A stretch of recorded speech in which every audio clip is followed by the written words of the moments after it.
So I'll bring the Carroll County Commissioners meeting to order on October 9th. And the first item on the agenda is public input. Good morning. Morning. Morning. Any public input? No? Any public input? Okay. Could we have the minutes of last week? Well, last week was no meeting. I have let me see. September I have- 18th I and have- September 25th. I have two sets of minutes, Okay. 18 and 25th. So September 25th then.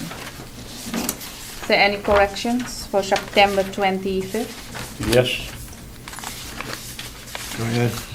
I would, I think on the bottom of page 3, page 3, next to last line, I wouldn't want the poor Reverend John Babson confused with me. Why don't we change him to Reverend Babson will be at the Mountain View as we have all the way through?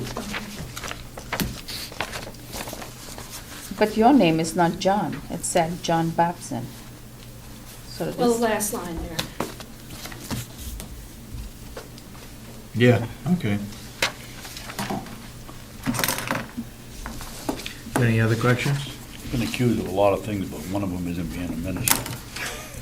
so, You what? I said, I've been accused of a lot of things, but one of them isn't being a minister. Oh.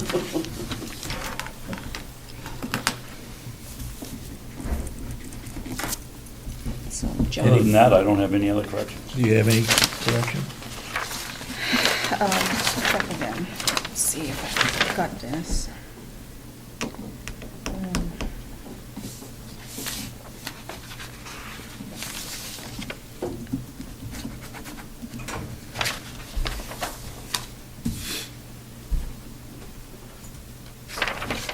I don't see corrections, I don't see any corrections You at want to this make a point. motion? But I do want to make a comment that every time I talk, I make statements. I see my statements are almost not in the minutes. And I see... Which ones were they?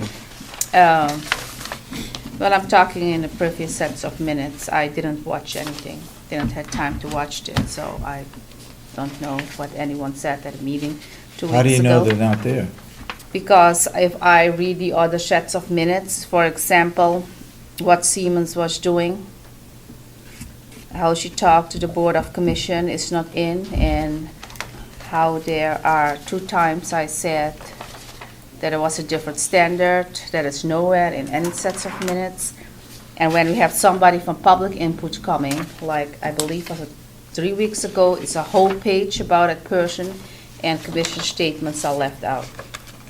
So I just want to bring that up.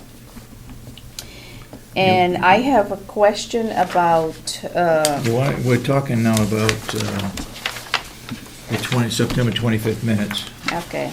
You wanna make a motion to approve Let's them? done with, yeah, September 25th. Make a motion to approve the minutes of September 25th as corrected. And you have no correction. Right.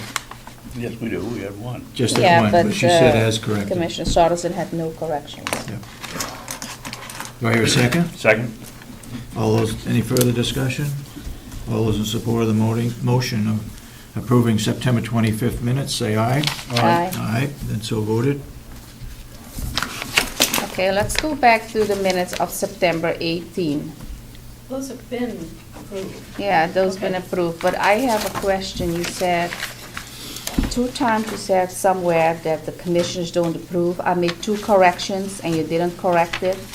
I just want to know, did you correct it when there was a meeting going on in the HR office and suddenly you put in that it was employee orientation? Was that corrected? There was a meeting going on in the HR office? Yeah, was that corrected? Because suddenly the week after you just I put don't in the remember minutes, us having a meeting in the HR office. employee orientation. Did you correct that? No, I Because- didn't, I let it stand because the other 2 commissioners didn't That's right. Yeah. agree with the I correction. see you have, so we putting in that set of public minutes, just things in what not have been said at a meeting, is that correct?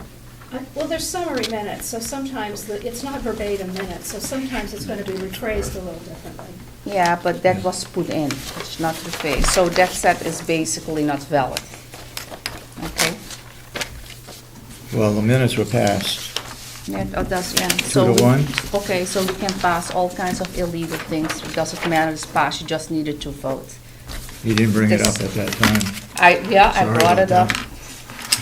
Well, Okay, do you have any other minutes that we need to I think approve? this was from 2 weeks ago. This was the only outstanding set of public minutes. Is that right? Yeah. Okay.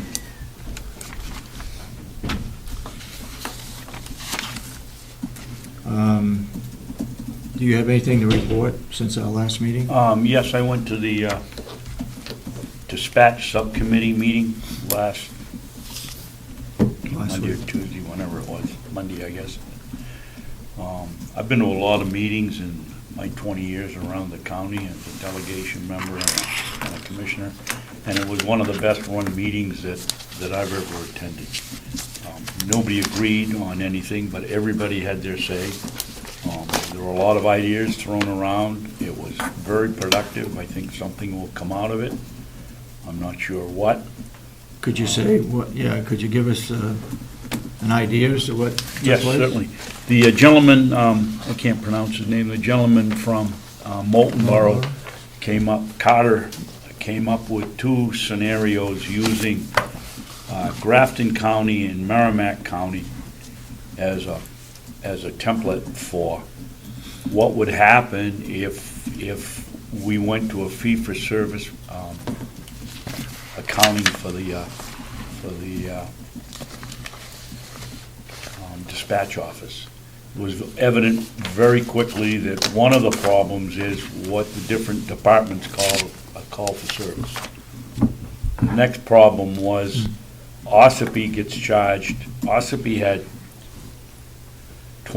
just a few calls short of 29,000 calls. Well, and I sent him a letter, pointed out that's 74 calls a day from people in Ossipee to the sheriff's office, 365 days a year, and that's just not true. What happens if the court calls over and wants a prisoner brought over to the jail, it gets charged to Ossipee. All the calls for the nursing home get charged to Ossipee. So it was a very sophisticated spreadsheet. So I had called the Ossipee police station, and they said their call for service was had averaged over the last 5 years between 2,500, or 2,700 and 3,000 calls. So he put 3,000 in, and that dropped what Ossipee would be paying. What he had on his spreadsheet was a column that showed the reduction in the town's taxes if you went to a fee-for-service. And in the last column, he had what that fee would be, because everybody agrees that there's some baseline service that every town should pay for. And so in Osspi's case, on that one at 31,000 29,000 calls, Ossipee's rate would have gone up $98,000. They'd have been paying more for the dispatch service. If you plugged in the 3,000, it dropped down to 16. There were other towns that had to question the amount of calls. It was a very, very productive meeting, and Representative Crawford deserves a lot of credit for managing the different points of views that were here and having everybody have their say and actually have something come out of it that was productive. Representative Crawford? Yes, she was the chairman of the subcommittee. Oh, right, from Molten. Yep. Sorry. So, if I could ask you a question, let's say the town of Eaton doesn't use the dispatch center. Are they still gonna be having to pay? Yes, as it is now, they're paying now. Right. If you're talking about- they went to a Merrimack or a Grafton, they would probably get a reduction in their tax rate, but it would be offset by, I'm sorry I didn't bring him in, Dave. You have all the paperwork. There'd probably be offset by an increase in the fee-for-service baseline service fee. As a result of that subcommittee, are they going to bring it up to the delegation meeting? Not yet, they're still working on Oh, it. they're still working on And it. there was some real, the people are either black or white on this, I think. And, it'll be interesting to see how it shakes out. Yes, I think it'll eventually go to the delegation in one form or another. Okay. Anybody else got any reports to give? Oh, and by the way, there were only 3 towns that weren't represented vaguely, strongly or vaguely represented in that meeting the other day. So Conway, Marlborough, and Wolfboro? Wolfborough's, Mr. Owens had a long time commitment for months that he wasn't gonna pass up, so. So Conway and Marlborough were there? Yes, yes, they were. Plus Wakefield, and well, depending on how you look at it, the selectmen from Moultonborough, selectmen from Freedom, there were only 3, as I say, vaguely not Okay. And it was filmed? representative. Yes, it was. Okay, any other reports? I have no reports, but I just want to say I just received non-public minute on my desk from May 3rd, 2013. I find it odd that suddenly non-public minutes are showing up. I see it is also done by an employee who had nothing to do with non-public minutes. She typed it up. Were you there, were you present that day? I was absent, and if I was absent, it is the vice chair who We had asked Kathy Garry to take the are minutes? taking Okay. the minutes. And also, when was this done? Because numerous times they were asked, I've been asking for the minutes, and there were no minutes. What's the date? It said May 3rd. So So suddenly if she minutes. signed it and it's dated May what? May 3rd. May 3rd, then that's maybe when they were done. Okay, so you were not telling the truth when I was asking nonstop on the public meetings, are there minutes? And I say, no, there are no minutes for this date. Suddenly minutes I are don't remember facing. saying that. And the way I see, if I read it, I think there is a complaint filed, and certain things are answers from the complaint what is filed. So suddenly we just producing minutes. And it was not given to the clerk of the commissioners to file it. I hear it was given to HR. It was given to the new HR. She said she filed it and she locked it up. What had the new HR to do with non-public minutes of me too? Well, you weren't here, so that's where they went, I guess. No, she just got it because she emailed me that she just had it. She sent everyone an Yes. email. She said she went to look at a chart and there We've were had it. suddenly non-public, so. May 3rd? Yep. We've had it. Oh, you had it, why didn't you give it to me to store it away then? While we're on the subject of Go ahead. minutes, Mr. Chairman, Commissioner, we're missing a whole bunch of minutes that we took the last 2 weeks. Where are they? What do you mean the last 2 weeks we're missing The minutes last from 3 what? weeks, whatever the last 2 meetings we had to unseal the minutes with Mr. Como's 91A. I think you know exactly what I'm talking about. Where are the minutes? We're I don't- missing a number for 2009 that we had approved according to the check sheet.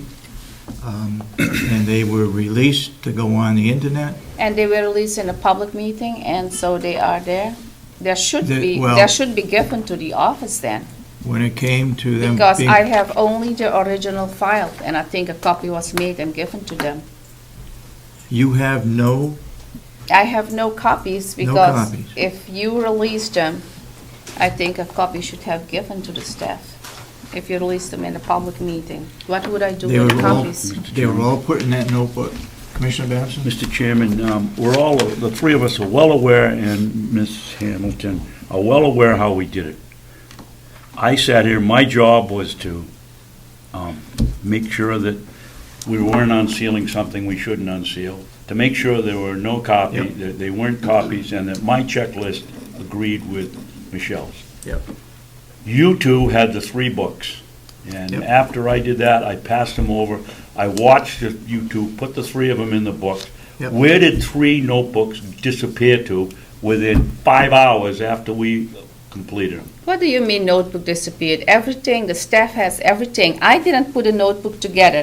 Everything was done by Commissioner Sorensen. You I sat didn't there putting have pages in your notebook I didn't have for 4 control of sessions. all the non-public minutes because you guys suddenly putting up bogus procedures, giving a new minute taker non-public minutes from 8, 9, and 10 that she needs to redact. Not only right. needs you to Who else is redact. gonna do that? She only needs you to You're not redact gonna do it. it.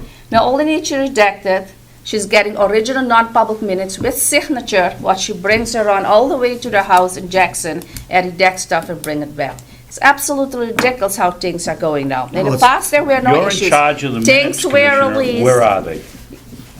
Things were released in the past, and it was right there. Now it is all such a big mess suddenly. And the books were here, you had control, you had. And you were given the had non- books. You were given And the it was books. all given to the staff. You were given the books. I have only the original As what I Commissioner have. Babson said, you're the clerk, you're responsible for storage. Yeah, of the then you minutes. should give me all of it, because you're You've got running them the all. show there in non-public. You had sort of the 8, 9, and 10 year position, what you should never had.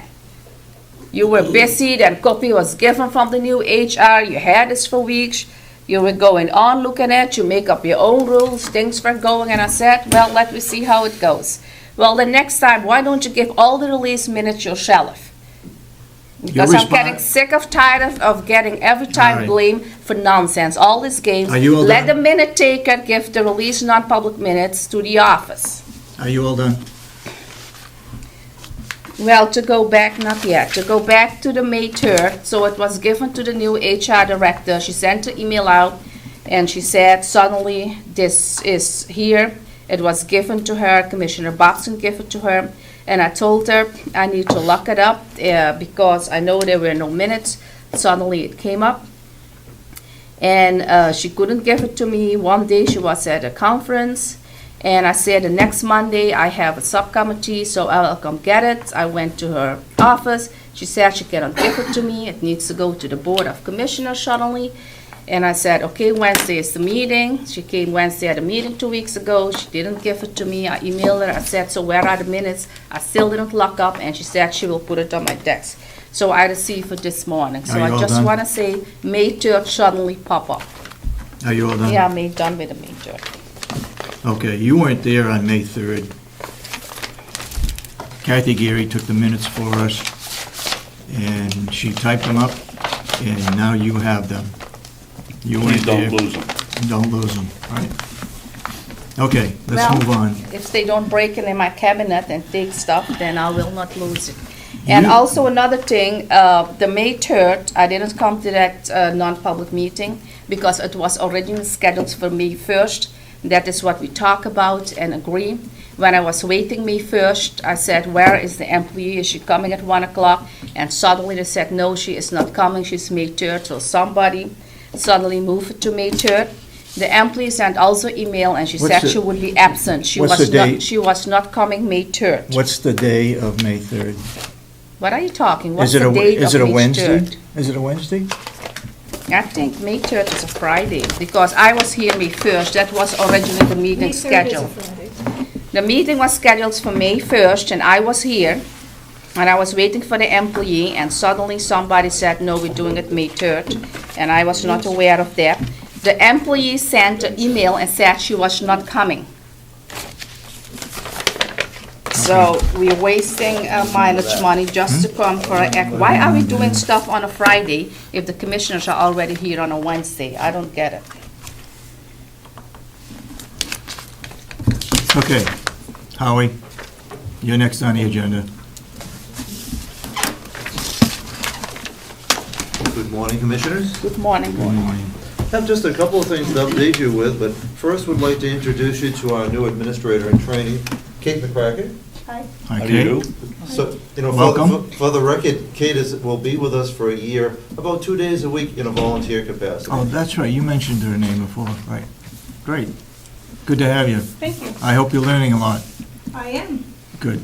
And she's also helping a lot, too, so I think this is going to be to mutual advantage all around for both the county and for Kate, so. Okay. It's, she brings a lot of experience. In fact, Kate, you might want to share some about your experience. Well, I've been in healthcare for 20 years. Mhm. 12 years of that I've been serving as an occupational therapy assistant. Most of my years were spent in Virginia. When I moved up here in 2010, I've served as the Director of Rehab Services at a long-term care facility, and prior to that, I was a nursing assistant in a large hospital in Virginia, and I'm a military wife and kind of moved around wherever he took me, and we've retired, and now here we are. And we're glad, we're glad that she's with us here. Oh, good, good. Go ahead. I guess I'm missing something. Why are you here as a volunteer? An administrator in training position in a county home would be considered a volunteer position. You wouldn't open up a position for somebody to come in and do it She on a wants to be an learning basis. administrator. So my goal is, I'm working on my master's degree, and I need to do some interning to. Well, that was my purpose. question. Is this for, Yeah.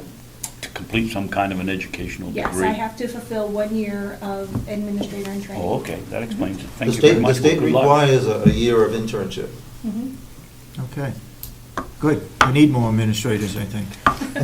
Not too many. We only had 2 apply for this job, I right? was gonna say. Okay, glad you're here. Now, I think you also know Norma Tavares, who is our actually Director of Purchasing. And to that. What? Our Director of Purchasing. Okay, oh, okay. Norma. Took over Lisa's. I did. Exactly. Okay, good. Good morning. Good morning. Now, to that end, I want to give you a new policy that we have in place. There's been question about our vendor contract review, and so we're formalizing that. But I also want Norma here for you to know, and for Norma to tell you that you know, Norma and Lisa before her, you know, alike, you know, spend the county's money as though it were their own. But we're putting into place the terms and conditions so that any outside review can see that confirmed. We're also going to be introducing a program for the quarterly review of the 20 largest items. At issue and of some concern is, it's easy to know how to review a contract for a capital item. When something costs $6,000, you get the bids. But what happens with a recurring vendor when we're buying, you know, 45 different things, but the aggregate in a given month or in a given order could be over $5,000? We want you to have the confidence and the taxpayers to have the confidence that those prices are being compared so that we're getting the best possible price. You raise a good question regarding a vendor. If it's over 5,000, yes, we have to go out for bid unless all 3 of us unanimously agree and have a reason for it. But when you say that that vendor provides other items, I don't know what the answer is to that. It's fuzzy. So we're taking the conservative track of assuming that it would be treated similar to capital and be able to present you quarterly all the price comparisons to show that a vendor like McKesson is our largest medical supply vendor, that we're not just giving them the contract, we're having them price out and review, and that it represents the best interest of the county. And Norma can tell you the specifics, but she's usually using, you know, 3 or 4 different providers and getting different prices, so that we sometimes will get a better price from one by combining the items, but we want to be able to demonstrate to you that it does really represent the best prices. Do we have a contract with McKesson? We have an agreement with them. It's not an exclusive contract, but we do have an agreement under their VIP program that if it comes to pass that we buy significant amount, we get significant rebates that can approach $5,000 a year. But that's different than handing them an exclusive contract. We still, I think, have the requirement or the burden to have the due diligence to be constantly checking those prices. And to be able to show you, it's been going on. This doesn't represent a change in terms of us suddenly getting attentive to detail. It's what Norma and Lisa before her have always been doing, Yeah. but we haven't put in the form of a report to the commissioners in a way that we're going to start doing. Okay. I guess as a result of Commissioner Babson looking and signing the checks that go out, he was just a little concerned that over $5,000 and probably more than that were going out a month to that one firm. You may want to comment further. Well, yeah, I'd like to ask some questions, and I haven't had a chance to read the whole policy, but I read the front page. How do you plan to do this, Howard or Norma? Are you gonna let's hypothetically start with January 1st, that whatever year. Are you gonna go back for the last 1 quarter, 2 quarters, 3 quarters to determine which are your 20 most often purchased? And are you gonna do it based on quantity, or are you gonna do it based on dollars? Dollars. Dollars, okay. And how far are you gonna go back? Now you're gonna send it out probably sometime in early December in this scenario, and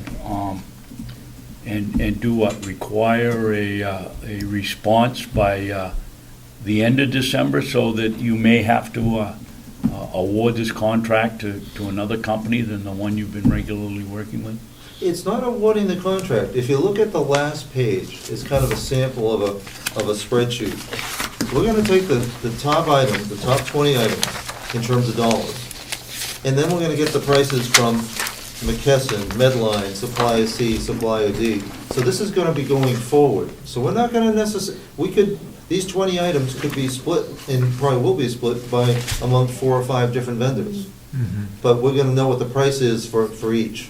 Well, Yeah. that's what I'm asking. You're gonna take that top 20, you're gonna determine who's giving you the best, either in aggregate or on single items, or maybe both, and turn around and do what? Give out a contract for No, not giving 90 up days? No, we might buy pads from McKesson, and we might buy towels from Medline. So we're Okay, going so to, then when are you gonna do it the second time? In the middle of we started with this scenario sometime in October and November for the January purchase.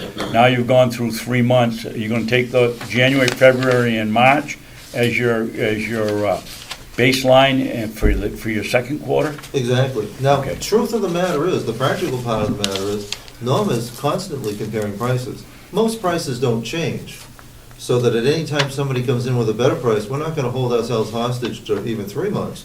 If next week we can get there's a new vendor and we can get a better deal, we're going to go with a better deal.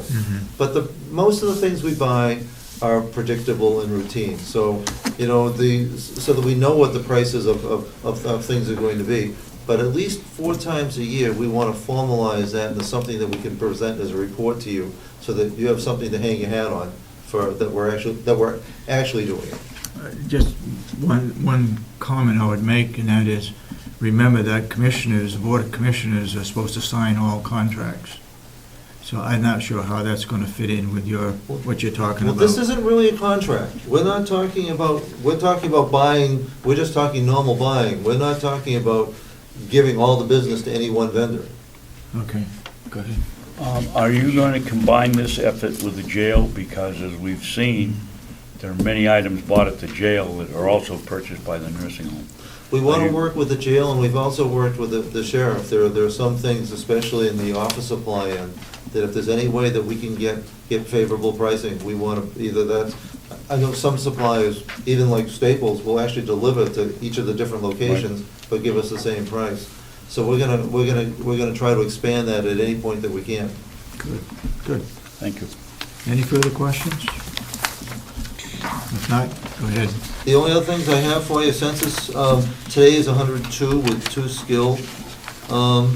We have good news coming up of a possible donation, another donation. This one actually for the flagpole area where we received, I've submitted the request. It was actually at the invitation of the donor to create a Veterans Memorial Park area around the flagpole, creating kind of either a paved or a cement walkway going in with benches around the inside of the circle.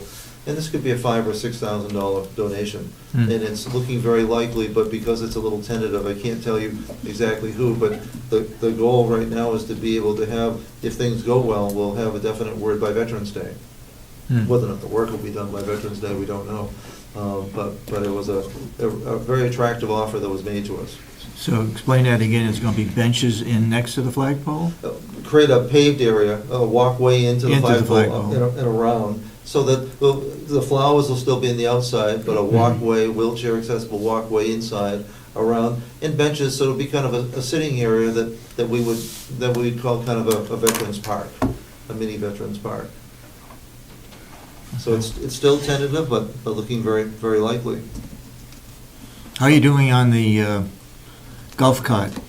Golf cart, they've told us they've approved the money, but need to ratify it with another meeting. They've set us up with a dealer in Manchester they want us to deal with, so I'm just waiting for final word at this point, but it all seems to be on track. Yeah. And I'm happy to know that new grant wasn't for golf clubs. No golf club. Although, it'd be wonderful to have an artificial turf putting green at some point, something That's a good idea. Something that I hope that you get to see sometime, and it's been very popular, is we now have 4 Wiis, which are electronic games. And we have some residents who have become tremendous bowlers, and I understand there's, no, what was the other one? There was one gal that picked up a different sport yesterday, and Patty was telling. I forget what it is, but there's all kinds of sports there, so we've gone electronic and kept it inside, but an outside putting green would be nice someday. I happened to look at some golf carts, and they're running $3,000 or $4,000. They are, and this, And it could be bigger than that, depending on the size you get. they are pricey, but we've had the great good fortune of being able to use Russ Slingsby's golf cart. He actually trails it in 3 or 4 times a week. His wife is a resident and allows us to use it at no cost. And on a good day, residents have a great time. I bet they do. It's just to get out and around the building. Yeah. Other Okay. things to bring you up to date on, we're expanding our volunteer program, and our acoustical person to help solve that problem, that won't be at cost to us, was gonna be here yesterday, but she had to defer until next Tuesday, so I should have more information for you on that coming up. And that's, unless there's questions, that's all I think we have. Norma, is there anything else you want to speak to about the No, that's purchasing? fine. Any questions, feel free to come I- and visit. My anything. comment, I guess, would be is to reach out to the jail, reach out to the They sheriff's frequently do department. email me or call me, Jerry calls me, Yeah. and we combine our orders frequently. I think what we'd like to do is to get a purchasing department so that we do get the best costs that we can. And if that can get started along the way, maybe at some time we would have a separate purchasing department for the whole complex. Yeah, So I think if you could just reach out to these others and start ordering things for them, that would be great. absolutely. Okay? Go ahead, Commissioner. Norma, thank you very much for taking the time, for taking the criminal background checks down at Certainly. Concord. We shouldn't be in a position where we need you to drive them down, but I think that we'll do happens better once now. in a while, and thank you for doing it. Sure. So now we can do that by mail, or Yeah, we not? can do it by mail. It was just because, we were very short-handed, so I figured taking 3 of them down Okay, in one day is better than waiting 2 to 3 weeks to get them back, so. okay. Someday, and I hope, and actually with your permission, would I actually like to perhaps suggest that we use the good graces of our executive council. There doesn't seem to be any reason why we shouldn't be able to do this by scanning or by fax. That we have to physically transport them down seems to be, these days, almost archaic. Yeah. Because it can create a delay. It's either going to create a delay or an expense in bringing in a new person into a position. Mhm. And that's unfortunate either way. Yeah, It's actually the state's rule that they need it in hand. Right? yeah. I don't understand it. I can see that the need for making sure that nobody doctors any documents going in on a background check, et cetera. But in our case, we asked if the sheriff, I mean, of all people, could send it down, scan it and send it down. They said no. I mean, that just doesn't make any sense in this day and age. To me, anyway. Okay. But if you wouldn't be opposed, I'd like to raise the issue with Ray Burton, just to see if there might be some Sure. Ray is sometimes very helpful at getting clarification. Around with lunchtime, the he's issue. extremely helpful, so. Okay. Yeah. Any further questions?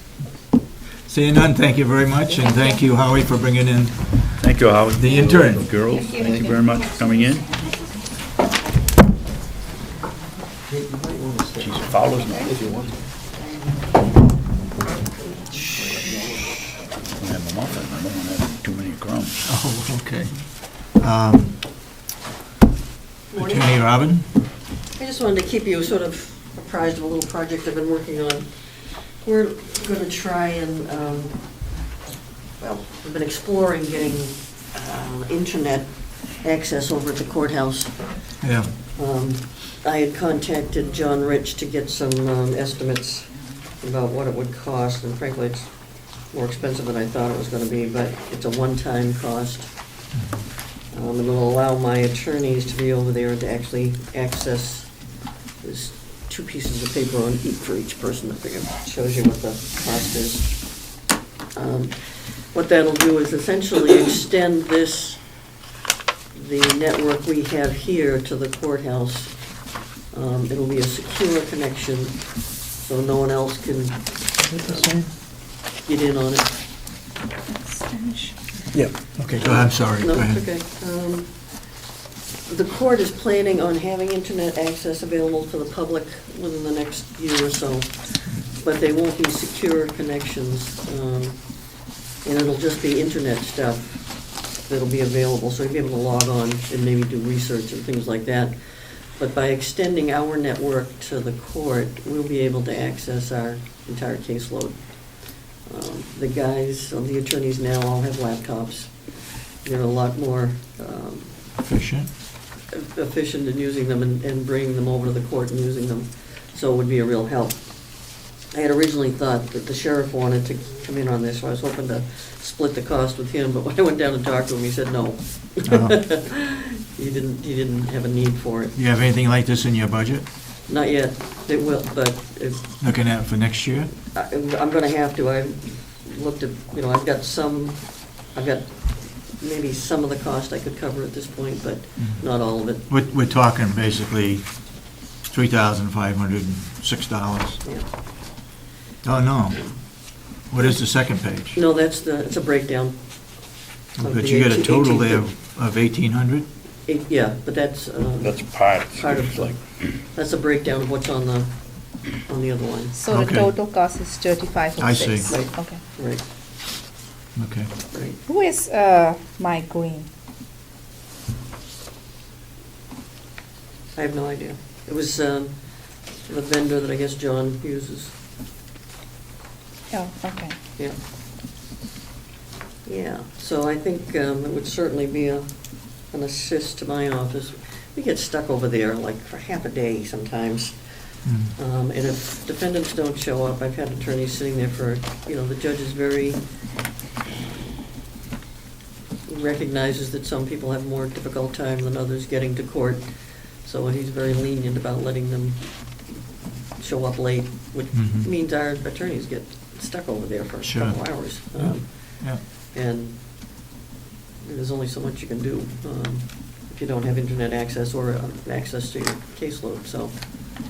When the courthouse was built, I thought they were supposed to have that system all in there between the courthouse and the jail. I They- wasn't thinking that, They have it for their own use.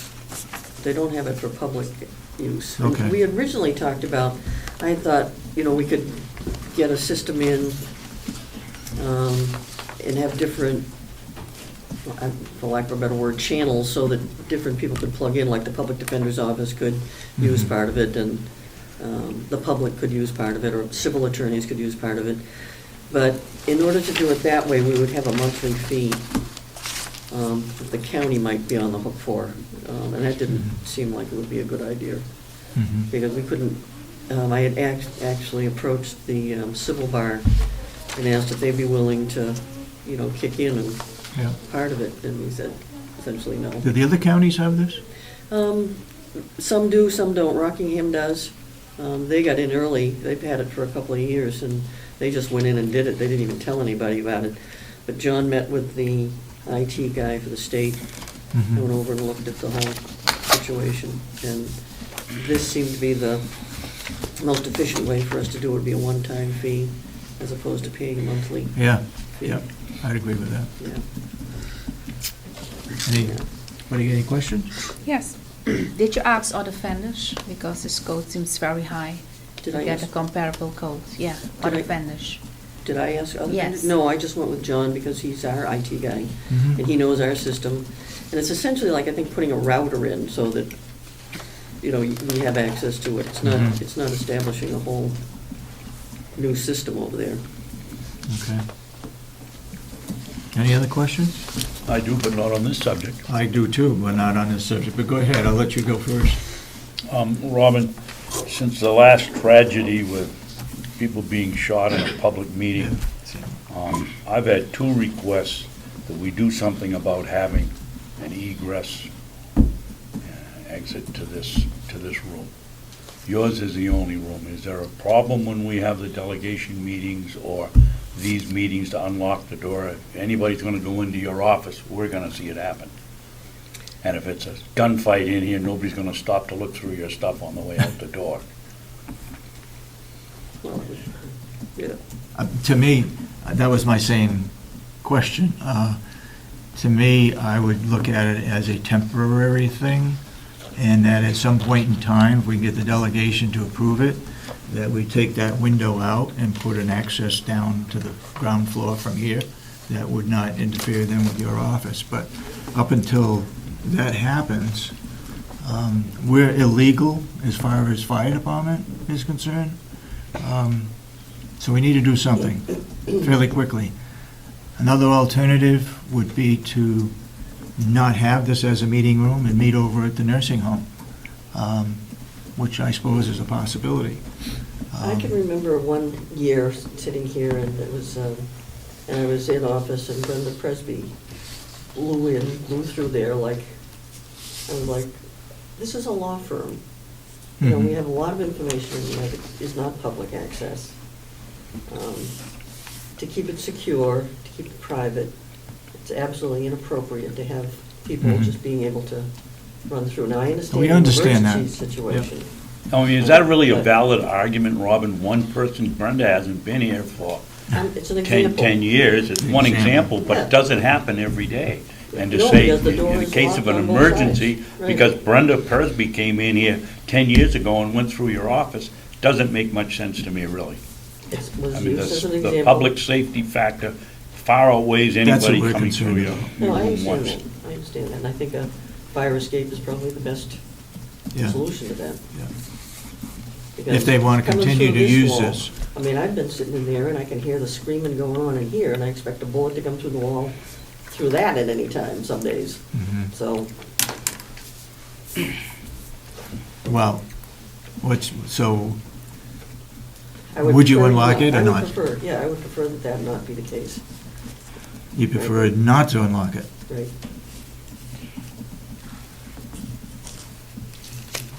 Okay, I would suggest then that you probably ought to be at the delegation meeting, because we got to bring it up. Either they can't meet here, or the door's got to be open, or we got to get a fire escape or something. Excuse me, the door doesn't have to be open, it has to be unlocked. No, just unlocked. So, anyway, that's the law. We need to abide by the fire marshal and so forth as far as a separate 2 accesses to this room. Okay? Think about it. Maybe you have already, but, Well, I've thought about it, I mean, it's not the first time this has come up. oh, okay. You know, I mean, the discussion has been, I had one of the members of the delegation ask me about it too, and Oh, is I that right? brought them through and showed them, and it made sense. Yeah. Um, Okay. Anything else? You got any questions, Robin? Yes. Yeah. I'm a little bit confused by this conversation because in non-public, we're talking about a lot of issues what actually should be public. Because talking about a door open and left a security issue, I think that should be non-public. Well, I think about it, but I think it's a safety issue, and I think Yeah, but the general public security, ought to be aware that we don't have a second access. still a I mean, it's a security law. issue. It's not anything we're keeping from anybody. No, we're not, but the discussion, how we're moving forward and what doors be open and the county turn and that kind of thing, I think it's a security issue that should be non-public. Okay. You feel the same? No, I think it's a public, very definitely a public issue. Okay, moving on. Thank you, Robin. Okay, thank you. Wendy?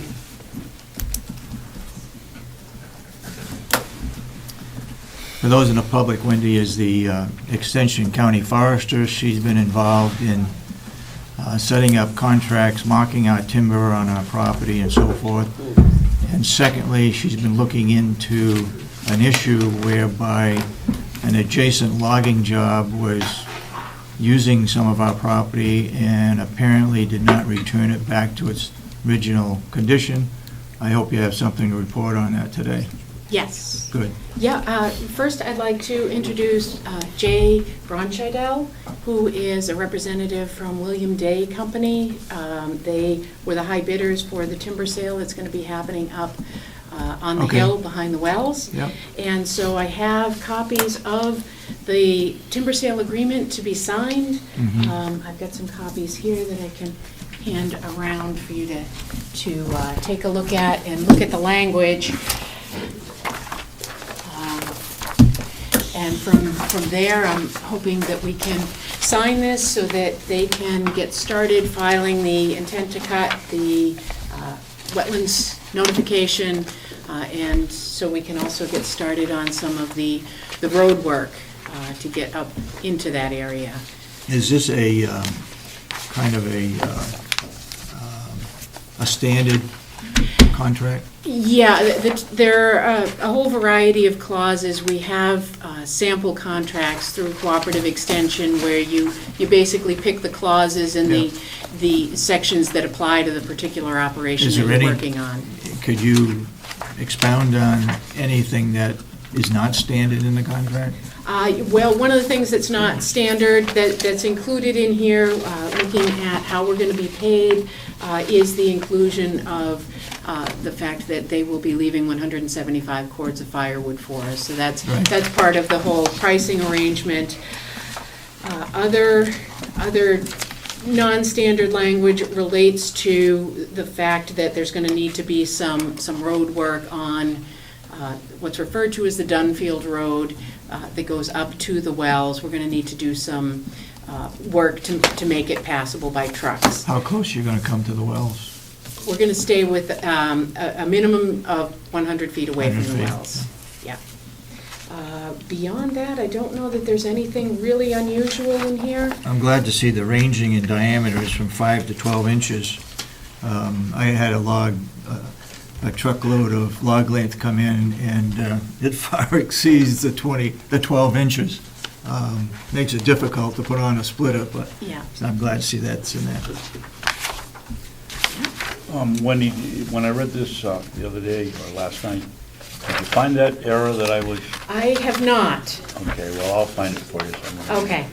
The other question is, just so that we understand, if we don't make the minimum or they don't get their minimum, there's a section in here, what happens when we're under our projected amount.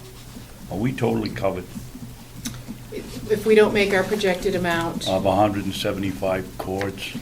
The expectation is if they are not able to come up with that wood, with good utilization, that they're not responsible for, if they come up with 170 as opposed to 175, they're not responsible for bringing us in 5 cords of wood. Right, that's correct. However, we are going to, if we fall short on our end of the commitment, the price is not going to go down to us because they don't have what we said we had. In other words, if it's 150 cords and we set our price on 175, they're not going to say, okay, we're going to raise it. I don't see it in here that they are. No. I just want to make sure that we're going to stay with the quoted price no matter what the quantity is. That's correct. Okay. Yeah. We understand there's no guarantee of the volume, so Okay. that's an estimate. Is it Yeah. J? Yes, J-A-Y. I'm not a lawyer, but are you authorized somehow to sign this contract?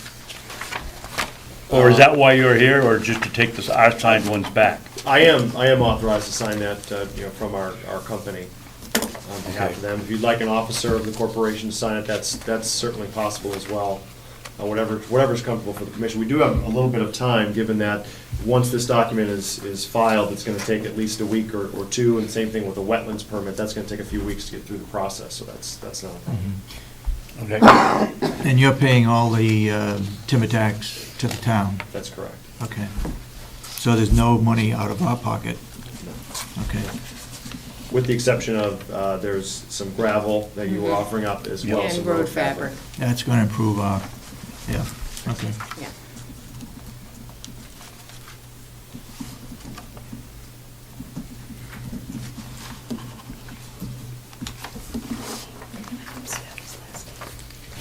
So do we have to sign it today, is that it? I guess we can if we make a motion to approve the Because we contract. need to read it first, if it's like, We've had it for 3 or 4 days. we had it for what? Pardon me? We had it for, what It did you was on your say? computer 2 or 3 days ago. On the computer? Sent to you, I believe. Okay, so there's anything else we need to do other than to sign the contract? Oh, I have a couple of other things to talk about, but Okay. there's, this is one of the things I wanted to talk about, so. This is a done deal? Yes, Okay. yeah. Do I hear a motion then to sign the contract? I'll make a motion to sign the contract with Day Company, or Day and Sons. What is the exact name here? That's William A. Day Jr. and Sons. William A. Day Jr. and Sons of Porter, Maine. Correct. In fact, both of the bidders were from Maine, right? Yes. Yep. Okay. I'll second the motion. Who actually wrote up this contract? I did. Oh, you did, and Yes. you were the one that recommended this company, okay, because it's 9 pages, and I actually. She didn't read recommended it and we approved And, I know, the bid. but now we have the contract, what we need to read, and I didn't read the contract. It's not our fault. Yeah. Any further discussion? All those in support of approving the contract with William A. Day Jr. and Sons of Porter, Maine, say aye. Aye. Aye. Those opposed, nay. I oppose because I didn't read the contract. Okay.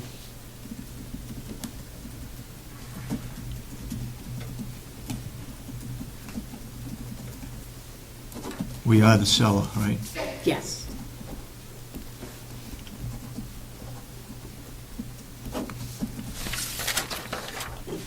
Sign that one. Okay. Anything else? Yes, a couple of other issues, not related to this timber sale, but I do have an intent to cut form that I'd like to ask for your signature on. We are working on clearing a line of sight between the administration building and the communications tower. Looks like we are beginning to take down some trees. If we were to leave those trees or use them on our own property, we would not need to file an intent to cut, but we have offered the abutter that he's welcome to take the trees, use the wood. It's not on our property. This is on our property, but it's at a point that's not really accessible for us to get the wood out, so we've told the abutter, who we also need to have cut some trees down, that he can take the trees, several trees that we cut right adjacent to his boundary. Roughly, what are we talking about? No more than $30. Ah, So, but I just want to make sure that I'm following the correct procedure and filing the forms that need to be filed. So if you can sign as the owner, I will submit that form. and let me ask a question. This is regards to the sheriff's request? Yes. Okay, go ahead. David, I was under the impression there is some disagreement with the owner about they want the stumps removed if we take the trees down. And I think that's an important thing to add to this discussion. There's a lot still to be resolved. We are starting off by working on removing trees that are on our side of the property line to see if we can reestablish the line of sight.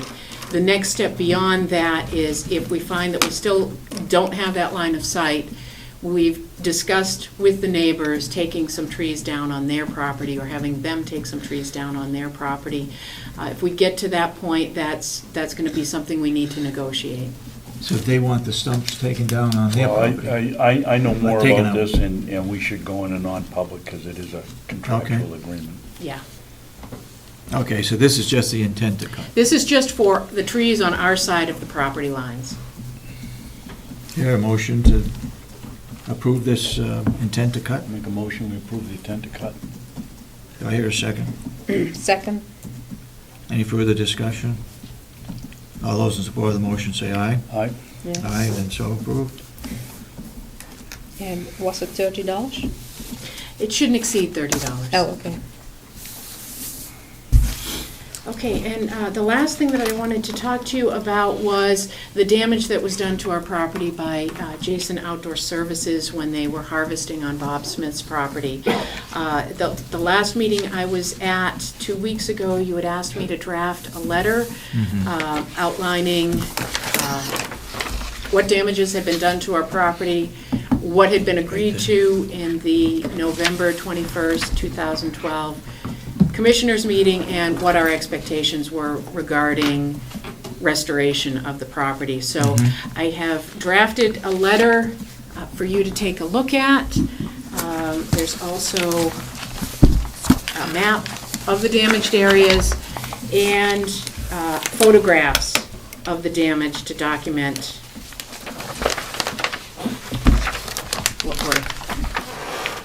what we're complaining about. I would just like to make a comment. This is, Wendy sent this to us yesterday or the day before, and I read it all. And you just did an excellent job, Wendy. I think you ought to be congratulated. You ought to use her more often in cases like this. No, when we use her, she does quality work. Okay, well, whatever. See, this is excellent, and I think it pretty much covers every situation that has occurred. I don't know how anybody in their right mind can think this is a 20-foot wide right-of-way. Or that the wood chips are gonna turn into hay between now and the end of next year. They were supposed to reseed it, Yep. Yeah. back to its original. Now, one of the questions that I had,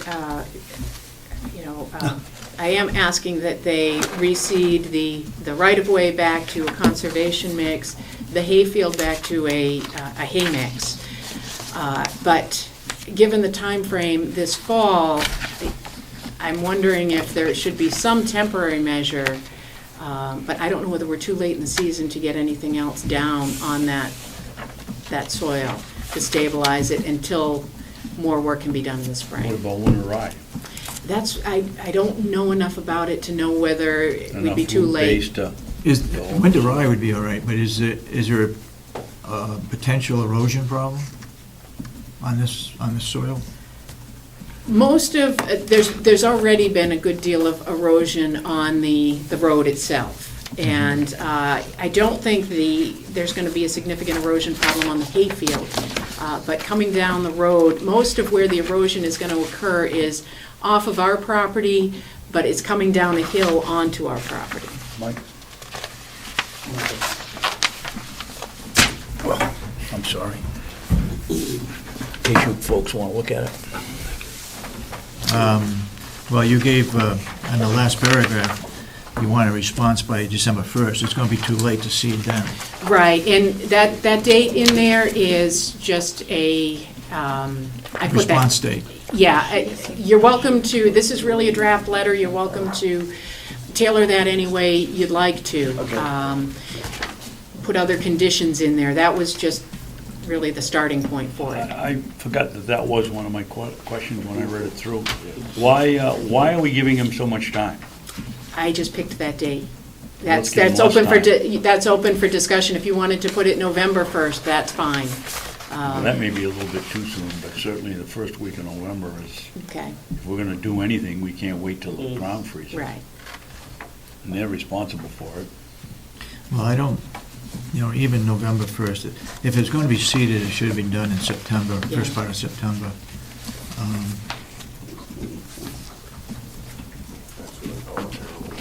So you want to change the date to, I do. I don't see why we should go to December 1st. They've wrecked the place. Oh, December 1st. but I think also, I agree, I think also we need to put in there that they need to seed it by such and such a date in the spring. Oh, yeah. Good point. Okay. Good point. And I like that sentence in there, if we do not receive any response from you, we will hire a contractor to address these issues and submit the bills to you for payment. Maybe that will catch their eye.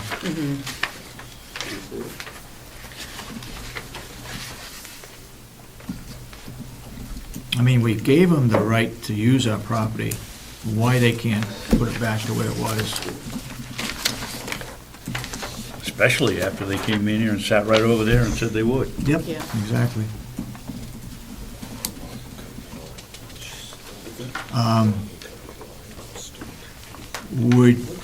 I haven't had a chance to read it, but, and you have read it, Commissioner, is there anything in here that says that Will would make sure that he works with them, or they work with him? You got a correct- paragraph in there, something about There- being done under our, There is a line Supervision. in there that they need to contact us before they come onto our property. But also at the end of that letter, I really didn't know who you wanted them to make contact with Will. here on. Will. You want it to be Will, okay. All right. Yep.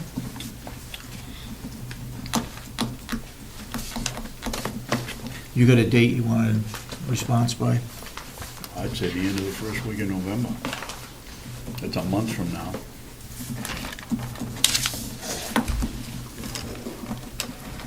Who else can they blame it on? Nobody else hauled any wood out of there.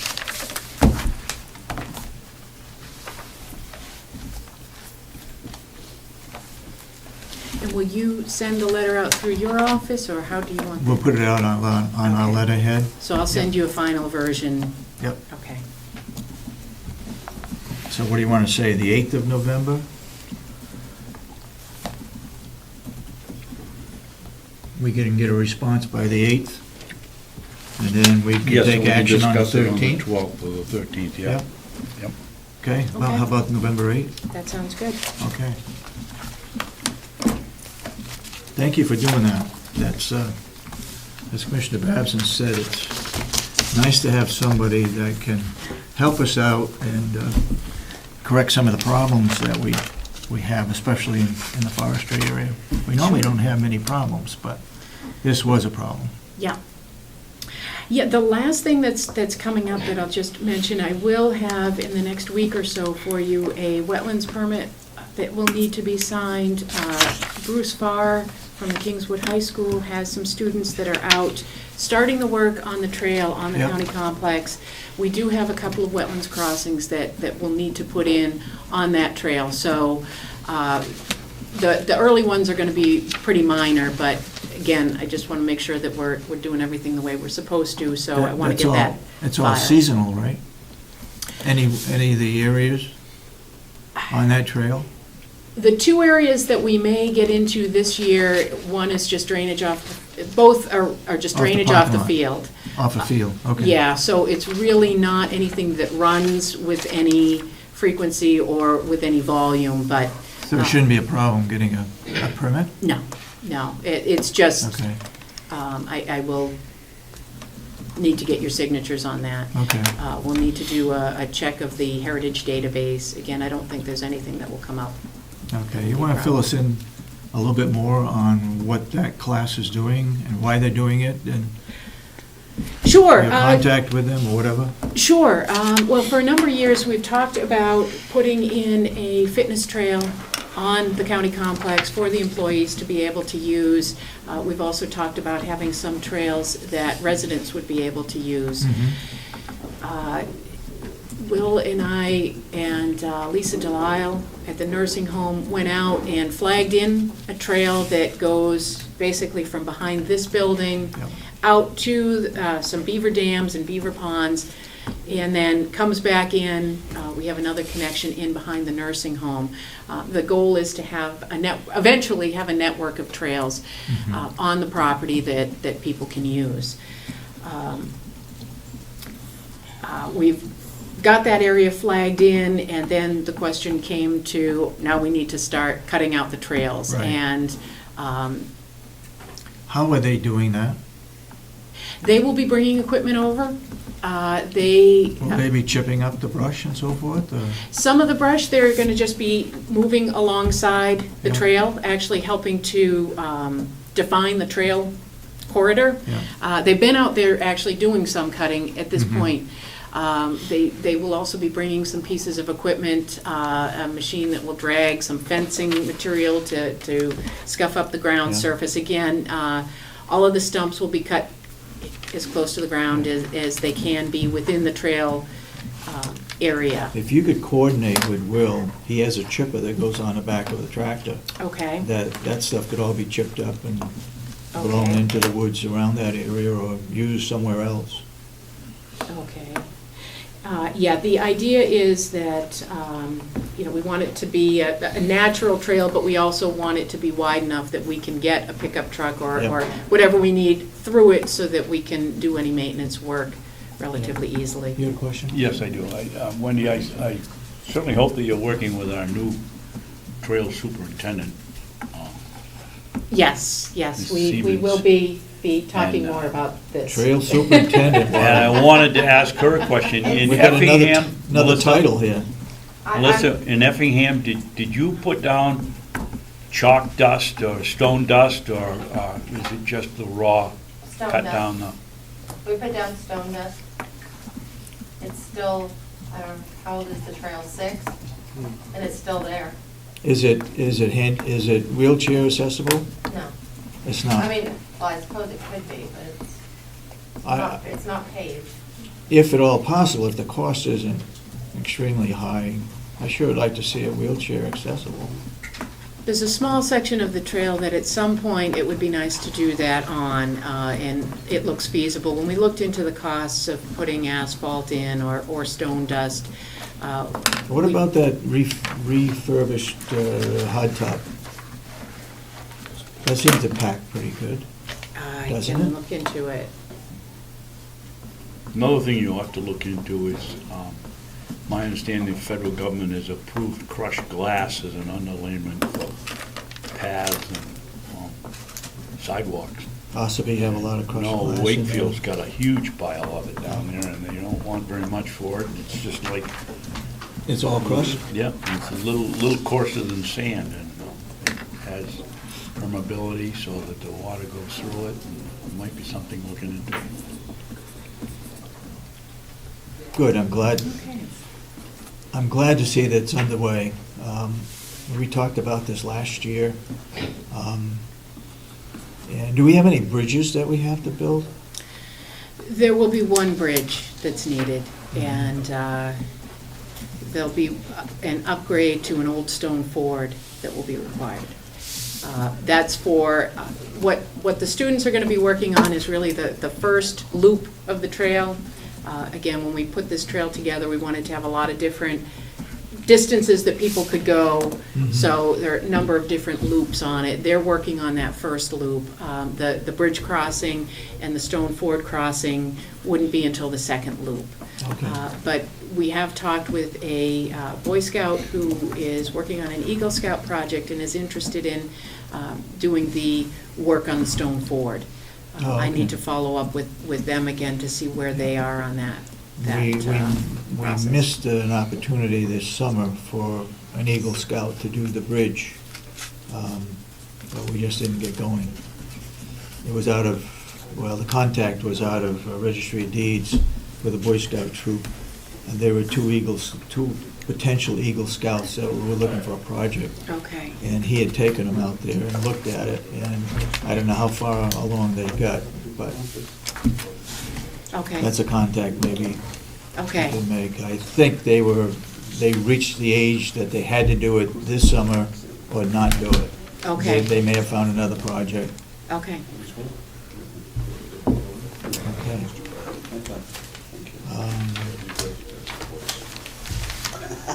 What about horseback riding? Do we have trails that could be used for horseback riding? Not that one, but someplace else, maybe down or out back where the wood is piled up? That's a good question. I think one thing that I need to do on this section of the property is to map in where all of the woods roads go, to look at how they could be used and for what uses. The challenge of using the road that goes back there is we get very close to the wastewater treatment. Yeah. wells Yep. or Leach field. fields. Yep. And there are some restrictions about allowing public access within a certain distance of those.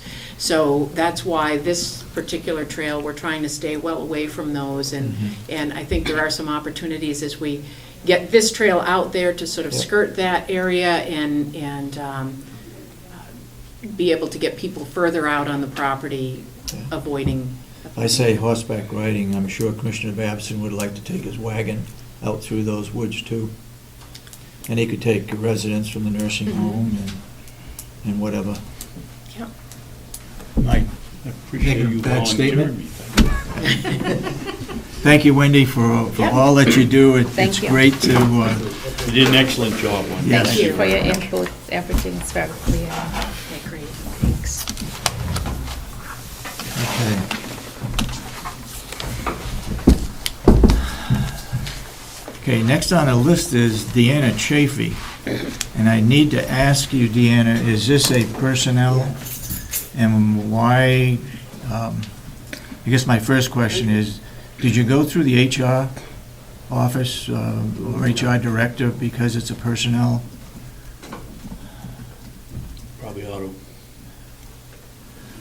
Yeah, it ought to go there first before it comes here. I'm sorry, but, Okay, no, that's fine. um, Usually we've come over here and but we've got an excellent HR director now, and it's nice to have her filter it out and maybe help you come up with whatever the problem might be. So I appreciate that if you could do that. we can. I don't Okay. understand, but she's union, though. She's What's that? union. Is she Yes. not a union? But, Is it a union issue? but she's union. Don't they have like other rules or whatever? I think What's if they that? want to bring something up, they can come. Yeah, but I think because it she's still should go union. through the HR. But what is in that contract? What is their rules? They probably have. You have a little- copy of the Yeah, contract? they'll probably have a little bit different rules. I think I if they leave it up want, to you I what- think they should be free. You wanna- If they want to come here and want to bring something up, they should be able to bring it up. But yeah, our For the union? Our goal is to, everybody should go through HR, no matter whether they're union or not. The HR person is going to be involved with the union contracts, and I think it should go through HR. Everyone have any- has the rights of freedom of speech. If there is something, they want to come here, they want to bring it up in public, they could come here and bring it up in public. you wanna- Well, it's something that probably would, you got, I mean, you wanna- all right, we can do that. you want to do that? I appreciate it very much if you could do that, okay? Okay. Thank We you, will. thank you. Should I just make you call your office? Yes. Okay, thank you. All right, yeah. Debbie, are you here for, oh, you were with, okay. And how All would right. you come in non-public? No, we're here for, in case this was gonna be discussed. Oh, To be- okay. To be a Ah. background. Oh, okay, so you're not coming in non-public? Nope. Okay, thank you. Thank you. Thank you. Okay, Wynette?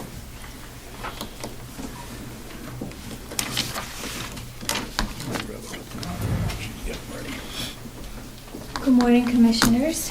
Good morning. Good morning. I had a nice little respite from meetings.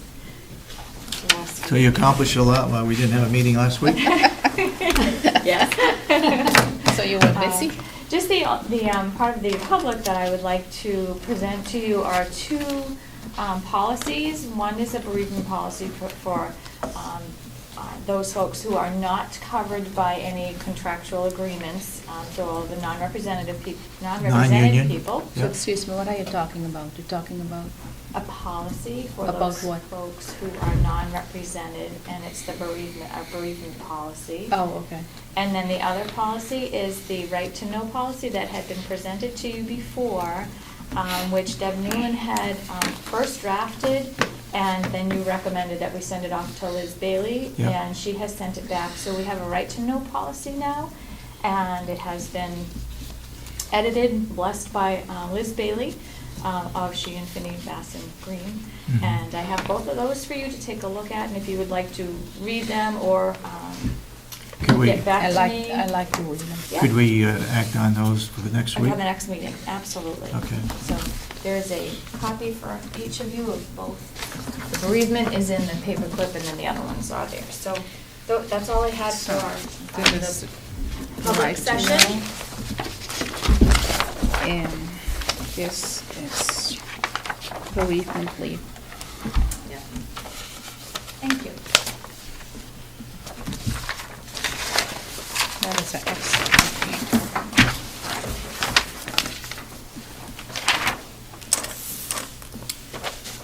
Okay, we got a few minutes. I've got a couple of things regarding Hales Location that we need to get your approval of, and one is a building permit done by Cheney North Corporation. It's a building permit for Hales Location, which is an unincorporated place. We sign this, and they send us I believe it's a $25 check.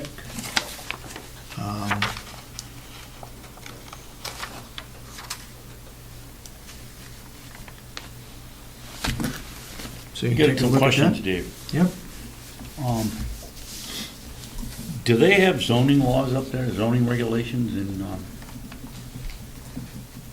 Hales? They have an association that they have to abide by, their rules and regulations. All we're responsible for is schools, fire, and ambulance. Well, I would like to think we're responsible for signing building permits. Signing building. That's what we're doing. We also sign gun permits that are approved through the sheriff's office for Hales Location. So if there's And a, normally, this outfit, Cheney North, I could be wrong, but they have a contract in there, and they do all the building okay. for Hales Location, so I'm assuming that Well, they're does this doing go it. through a process? Does somebody come in with a plan to the association and say, this is what I want to build? Or do we end up in a zoning problem after the place is built? What do we do to protect ourselves as selectmen here? I would look at the building, at the plan, and see what, if we need to send it back or not. We have not had a problem over the 13 years that I've been here. Okay. Because of that builder knows the rules and the regulations in Okay. that location. But if you want to, read it through and see if you come up with anything that is questionable. Well, right here. We're talking Appears to about me- a $400,000 home. Yeah, but the length of road frontage is only 25 feet. That could be the way they see that. Located They're on the not- lot. They don't, that's why I'm asking. Yep. They don't have a zoning law that says they have to have 45-foot frontage on the front or 15 on the side, or, Don't believe so. okay.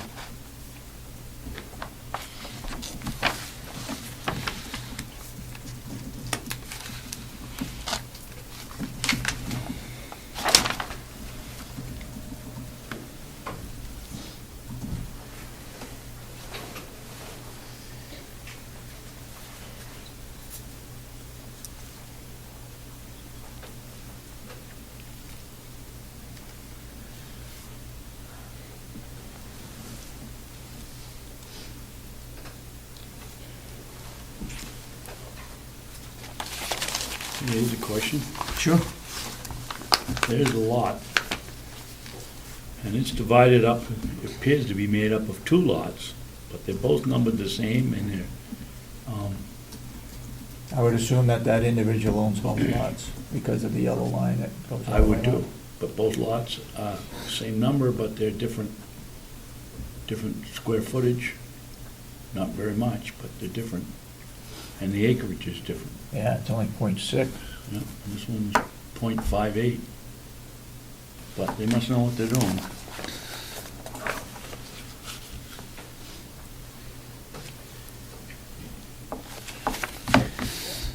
Okay, I don't know what you want to do with it, but I have another one here regarding the assessment.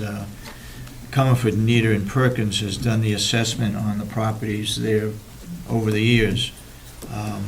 And the contact person is Kathy Garry. She's our clerk that handles the collection of taxes and so forth in Hales Location.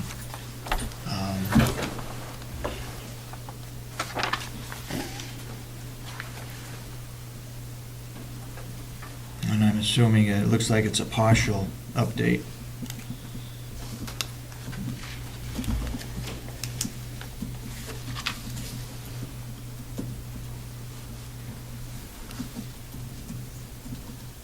And that needs signature from all three of us. Okay. You want to look at that? Yeah. Is it 2 items that you have? Yeah.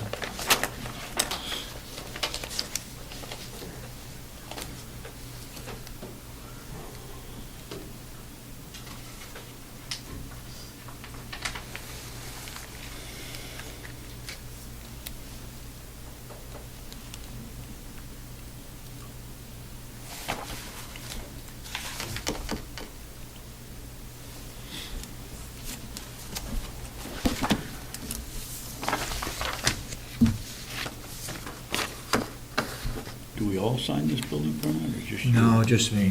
Authorize me to sign it.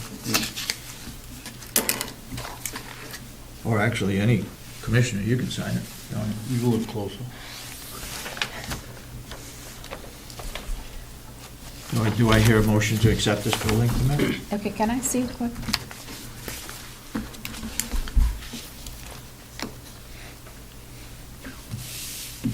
Boy, they did a number on that field, didn't they? Yeah, yeah. I can't understand why. It isn't like it was covered with snow and they didn't know what they were doing. Well, that would be different, but it wasn't. That's what I say. You know, they might have an excuse, we didn't know we were putting the ruts in, we didn't know, but this is just.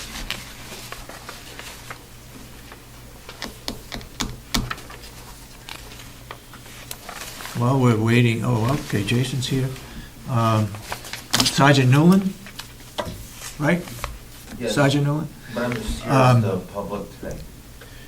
Would you and Jason look at other facilities and find out what non-union officers are, their range of pay? Is that something that one of you can do? You're gonna do that? Okay. I guess Okay. HR is gonna do that. Okay. I know you did an excellent job last year for the union employees. Hopefully we can do something for the officers, meaning the sergeants and above this year.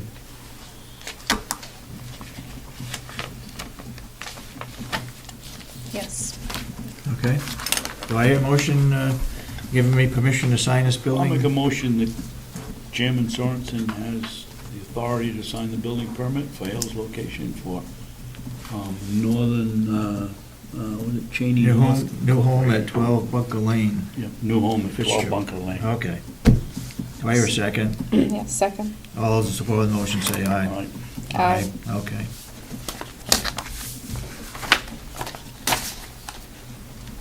Do I hear another motion to have Comerford, Nieder, and Perkins, right? Do the assessment in Hales Location? Can we hold up, because I haven't read it yet. Okay. Good after Jason. Regarding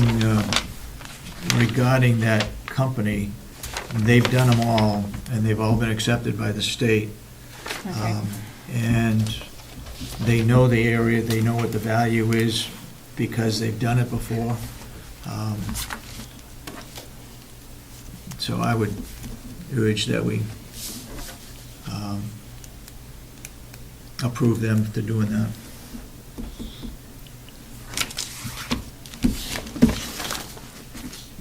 Okay, Jason? Was there, do you need a motion on that? The do, but I If thought he they, was doing if they all Jason's sign it, first, and, that might be enough. Okay, all right. Thank you for reminding me, though. Mr. Chairman, before Jason gets going, it reminds me,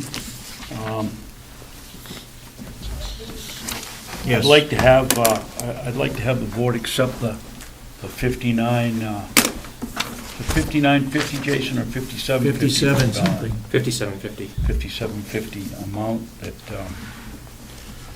it appears that Belmont will be taking their prisoners out if we don't accept it. Who? Belknap, excuse me. Belknap? I make a motion, we accept that amount of money. Do we already have them here? We Do don't- we have those inmates already here? Yes, we've had them here. We've had them here We since discussed the it 2 weeks ago. 15th of August. Oh, the 15th of August. Which has been no problem, because we've been sharing inmates with other counties, and they've been taking our inmates, so Yes. that's not an issue. The issue was, would we house them for $57.50 a day, correct? Yes. And, My motion is we do. What okay, is- what I'll is- second it for discussion. What is, okay. And what I would say is that I think both you, Commissioner Kenney, and I felt that it's costing us $110 a day for our inmates. And it's plus or minus, depending on how many inmates are there. But regardless, we're going to have the same number of personnel there, whether we have a few extra or not. And we might just as well get the $57 a day, rather than put it off and not negotiate or not charge them $110 a day. So I'm going to support this motion, because we're down in population, correct? Yes, sir. And we can use that extra money. My question, I guess, is, are we still going to give them some free slots, free beds, in exchange for them taking some of ours, or are they going to charge us to take our prisoners? No, we allowed them to have 2 offenders here. Okay. At free charge. Okay. So anything above that? Yes, sir. And is there a limit on to how We high just- you go? When we discussed this 3 weeks ago, we decided that 9? we only had 9 here, so that 3 through 9 would be housed for rent money, and 1 Okay. and 2 would be free. Correct. Assuming that somewhere along the line, we are gonna need to send 1 or 2 over there. We won't be full here a long time, where we'll be sending a whole bunch out, but like Belknap is, but, and we may need to send 1 or 2 for behavioral problems or other reasons. Okay, so this can be effective when? Right now? Right now. Right now. Yes, sir.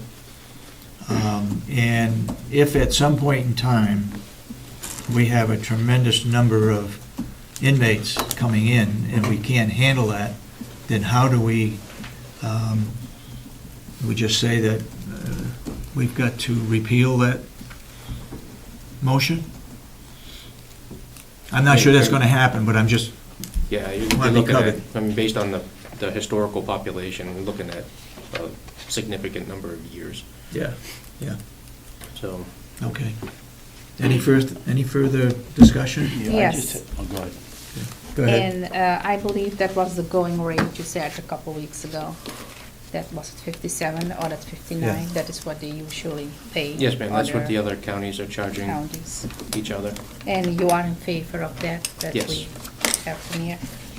Go ahead. I'd like to add to my motion that it's $59.50 a day plus any medical expenses occurred by Belknap County. Well, we're changing it which now, is- it's $57.50. Well, whatever it is, $59.50, $57.50? $57.50. Okay, $57.50. And you're going to add to it that they pay their medical Yes, expenses? which is already part of their agreement, but let's have it in the motion to, Okay, I'll agree with that as a second.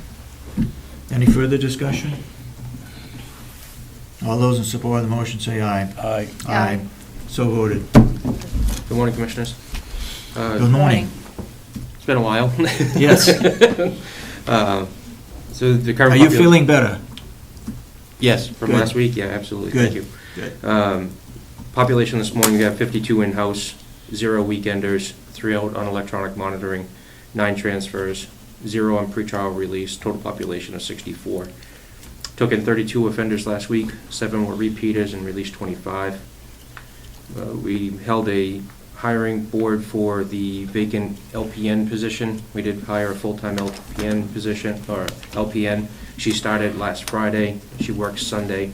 She had a pre-planned trip for the next couple of weeks, so when she comes back from her trip, she'll return to her schedule. This week we have... And this was all done with the HR, right? Yes, sir. Yeah. Okay. Yeah, Wynette's been very involved in the hiring process of not only this position, but the corrections officers' positions as well. We have 5 officers conducting the field training officer program this week down at Police Standards and Training, so we'll get certified FTO, 5 more certified FTOs. The 94th Corrections Academy begins next Tuesday. That'll be held at Police Standards and Training as well. We have 2 scheduled to go to that training, and right now we have 10 uncertified officers working in the facility. So as a result of those 2, you're going to reduce it by? We'll be down to 8 at the completion of this coming academy. To 8. Yeah. Do we have any officers going down to do any of the training? Based on the posted schedule, no, not right No. now. Unless a vacancy comes up and we're called upon, no, we don't Okay. have any instructors going down. And then also next week, I will have 2 officers in defensive tactics instructor school at Police Standards and Training as well. So we had a lot of training going on in the department, which is good. Okay. How soon can you get the other officers certified? I'll just be at the rate of the academies for next year. And they're going to have 3 a year now? Did I hear? That's the goal. Hopefully we can get 4, I don't know, but at 3 minimum. Okay. And it's out of the question to have one here, like we did several years ago? We did that several years ago, and we did that academy, and it was for an entire year-long period. It would be hard with the current schedules to do that. It's something that we can look into, though. I can work with Sergeant Baker and see if that's something that we can do. Okay. We have enough in-house instructors, and then we can call upon additional resources from other counties to make it happen, but... These scheduling. instructors that do that, do they have a certification program or something that? Yep, they go through So the they're instructor qualified to development. teach? Mhm. They go through the instructor development school at Police Standards and Training.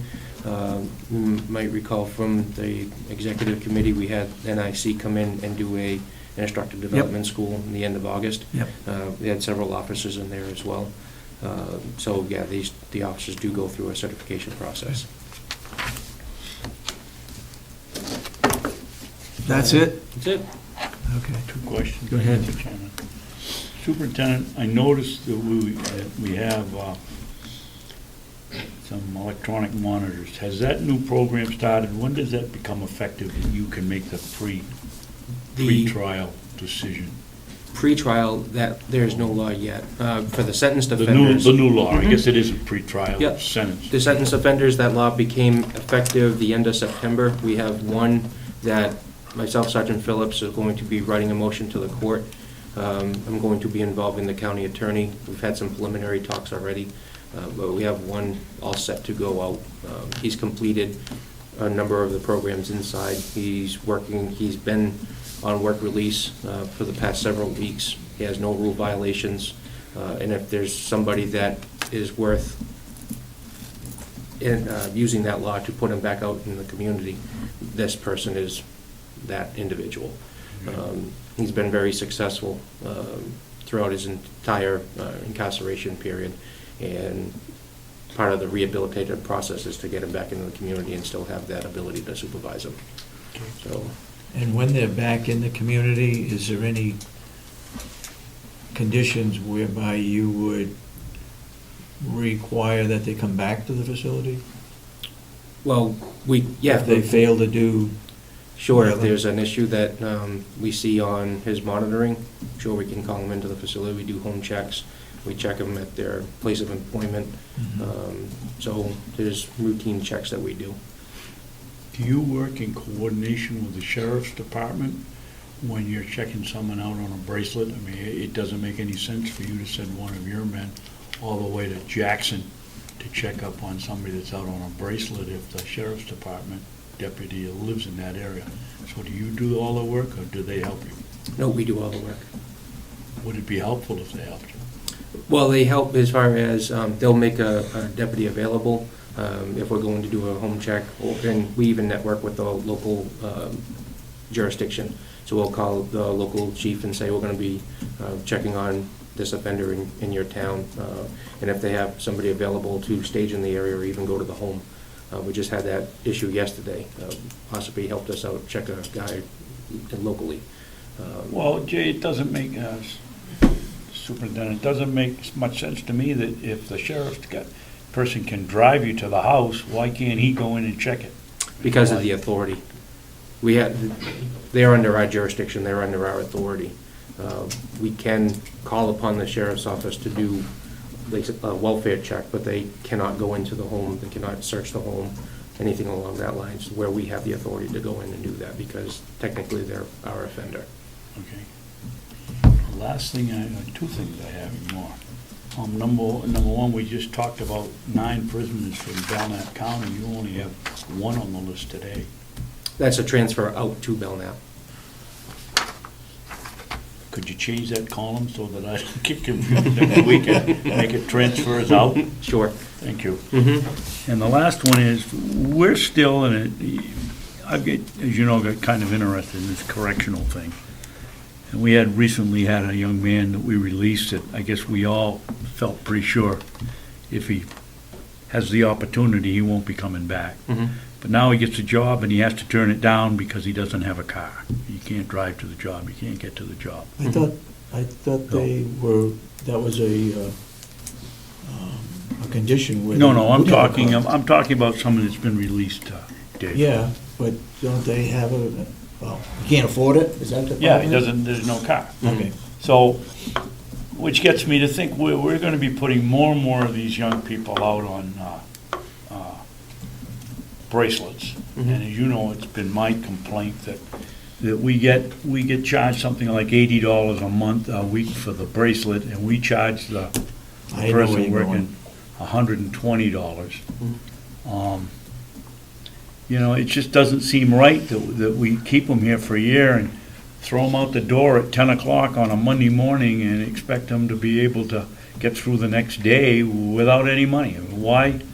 Why are we using their labor as a revenue source? Yes, they're costing us money to be here, but so are the guys that are in the jail that don't get outside. It just doesn't make any sense to me. We ought to be putting the money in escrow or part of it. Maybe they pay for 25% of the bracelet if you want to Based go on that a way. need, based on the circumstances?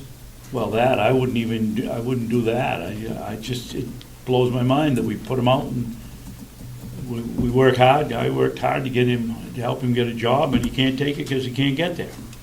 And he doesn't have any money, and it doesn't make any sense. And, I think we ought to be rethinking that, and instead of the revenue going into the general fund to help Reduce support, taxes? reduce taxes, that we ought to be thinking about, maybe we ought to be investing in a few of these people that we hope aren't coming back, and with the department's classification system, and they make pretty good calls. It seems to me to be penny wise and pound foolish. But In the long run, would that help our recidivism rate Well, then, by doing what Commissioner Babson is talking about?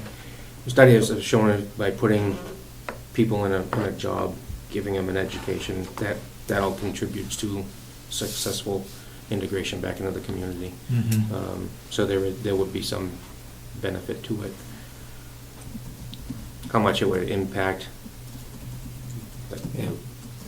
But another factor in this, true, Superintendent, not everybody that reaches their termination time goes out ahead of time on an electric monitor. So you're using your classification system and the wisdom of the people that work with you to judge whether these are people that if you put them out, may or have a better chance than not of staying clean.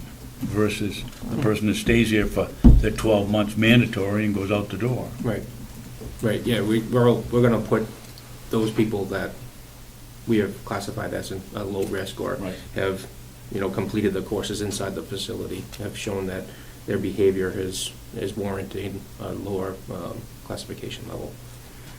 Well, I think it's something we should rethink. Well, if we're gonna get $57 a day,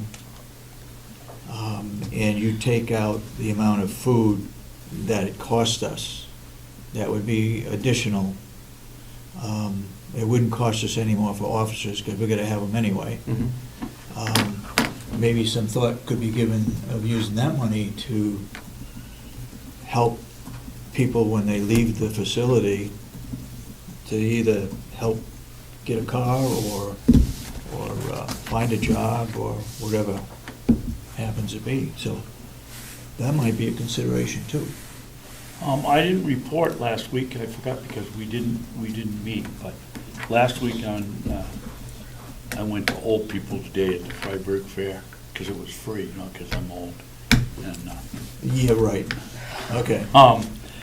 going through the main prison industries had a huge booth with all the things that they do in there. And I sat down with the gentleman there, and I asked him whether he was a worker or whether he was in charge, and he said, "No, I'm in charge." They have over 100 people in their woodworking shop. Where is the woodworking shop? In Thomason, Maine. Thomason, okay. Yep. But what surprised me, they pay their inmates a $1 to $1.25 an hour to work in that shop, so that they have a nest egg and could support people at home or whatever. I thought that was very enlightening. What, to pay for the equipment or pay for the wood or whatever supplies that they need? No, the state supplies all that, and then they sell it, and Dave, that's one of the questions I didn't ask them. When somebody makes a beautiful bureau and they sell it, Where does does that the go? inmate get all the money, or does he pay back so much for the use of his equipment plus the wood? I have his card at home, and I'm gonna contact him again when I get some more questions. And I also asked him about setting up a small woodworking shop in a county correctional facility, and we talked about that for a while, and the security issues. Now, the prison is for long-term inmates. Yes, and he said he had Where mostly. we are only here for Right. a year or two, Mm-hmm. in most cases. That's what makes it difficult to set up some kind of a wood shop. I mean, anything they can learn is better than nothing, Right.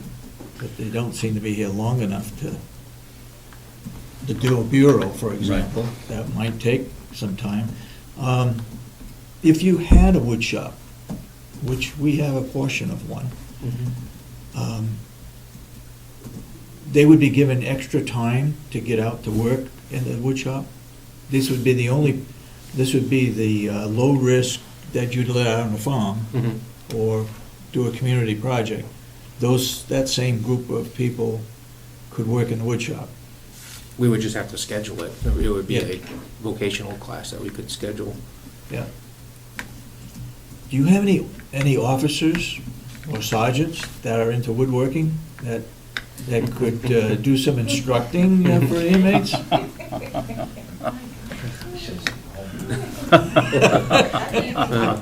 Sergeant Newland, is he into carpentry at all? That might be a better discussion off camera, sir. Okay. Well, it would be nice to find some kind of a program where our young inmates can learn something before they go out. Even if it's culinary arts that we did have, or carpentry, that they could work for construction people, know which end of the nail the head is on, and so forth. But it would be nice to have some of those programs. We had money in there, but we took it out, right? A lot of it. Yeah, we tried putting that culinary arts program together, and that just didn't Yeah. may get, so. But it's stuff that's worth looking at and reinvesting, and maybe using some of the money that we get from housing other offenders, so it's not an impact to the tax base. Yeah, yeah. Okay, we got any No, further that's questions? fine. You got anything else? Yes, sir. I just had one item for non-public. That's it. Okay, Yeah, thank you. Thank you. thank you. Doing a great job. Keep it up. Thank you, sir.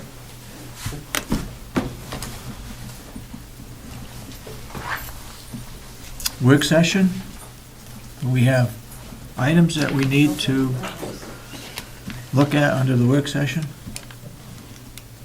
I don't think I have any this week. We did the housing thing for the Yep. Belknap inmates, and that, I think it was the only thing I had. Yes, I have something. You have something? I think we have a delegation meeting, the 21st of October. When? 21st of October, 21st, I okay. believe. Is there any change, what we're going to do with the wings of the old nursing home? Do we have anyone coming forward? As I report, well, I don't know what the agenda is for October 21st, Oh, but we have 2 letters of intent to use the old nursing home. One is from probation, and one is from Dorothy Solomon. I don't know what that's in regards to, but I think it only pertains to one wing. Excuse me, Mr. Chairman, we also have interest on behalf of the cooperative Cooperative extension. They just don't want to do the funding. Okay, okay. So there are 3 Basically 3. possibilities. okay, and my next question is the union negotiations. You said you selected Clausen, Attorney Clausen, for Yes. union negotiations. I didn't select him. We voted as a board to approve him as our You did union say, negotiator. yeah, but you did say you selected him. So 2 commissioners voted for him. So this was, we didn't interview any other law firm. This was basically not put out to bid. So the union negotiations will be $5,000. The Is what? that correct? The union negotiations, it will be $5,000. I don't know if there's a figure. Well, Where did you come up with that figure? no, I'm just asking because anything over $5,000 they should put out to bid. And if you say you just selected Clausen, that means you're not going to pay more than $5,000. No, doesn't mean that at all. Then you need to put it out to bid. And start interviewing. We don't know what the cost is going to be. So anything what is going to build, that is what you're going to pay basically. I'd have to ask Kathy Garry what he charged last time, because he's been our union negotiator last year. He was. And I have another thing to bring up. If there's any investigations going on and you need to let an attorney look into it, I think you should bring it to the public. And if an employee files a complaint or whatever, like we said, it is an independent person is going to look into it. And I don't think Attorney Clausen, talking to him and listening to him, he always said the employees are working for the commissioners. And he is a union negotiator. He was it last year. Yep. And he also come to advise the commissioners, and I don't think he should be involved in any investigation or looking in any employee issues. In my opinion, it would be professional conduct. I don't understand what your What's the problem is, point? Commissioner. What are you trying to tell us? I think it is, if we have him looking into an employee issue, if an employee filed a complaint or a grievance, I think it would be biased. Because he Why? comes every time here to advise the commissioners. He always said that the employees are working for the commissioners. Commissioners are here in control. He's the union negotiator. I don't think we should use him to look in any employee grievance or complaint. Our contract is with Liz Bailey to represent us, and she has declined to do investigations because of that reason. He is not our attorney that we look to only on special occasions for advice from him. Otherwise, it's Elizabeth Bailey. Well, he comes every time here and advises the commissioners, and he look in a couple of issues, but he shouldn't look in any complaint. I have another item, what I have here for a while, but it's about a safe. About a what? A safe. A safe. So that things don't disappear Yep. here anymore. I think we- I have the link. It's difficult to print it out because things are moving, if you look at it. So I can give the two commissioners the link so they can look for themselves. There are different safes there. I tried to print some out, but you see, it doesn't really come out clear. I have a link. I have also one that I like to recommend, but I think each commissioner can look what he wants, and I will just give you the link. Because if you look at it, I had difficulty printing it out. Do you have any prices? You have a good one. I see it is $3,000. A better one is like $5,000, but there are different states there, so you can just look at it. And I will just send a link. It is better because it is not clear, the printout. And this is a safe for what? The safe for the storage of commissioner's minutes? office and the storage, yes. Well, wait a minute, I mean, you go down to Tractor Supply and their biggest safe, we'd probably fill that up in a year. And we're gonna become a keeper of safes around here, or what? We do need a safe. We need a And safe the by RSA's say RSA. that. We have to be kept in a safe. that But what do you do with stuff that's 3 or 4 years old? Go buy We another keep it safe? until it's, well. What do you Some mean? of the storage is in the vault. We have stuff that's dated way back that is stored in the vault, and I would assume that after a certain period of time, it could be stored there. How big is this safe that we're looking at? I will Doesn't- send you the link. Doesn't look Because very big. I couldn't print it out though. Doesn't look any bigger than A small, well, here's. a radar of them. There's only 3 shelves in that one. One has like 5.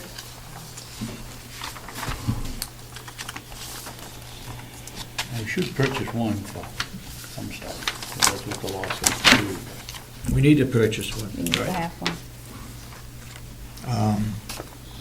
Could you, I give you the link so everyone can look at it.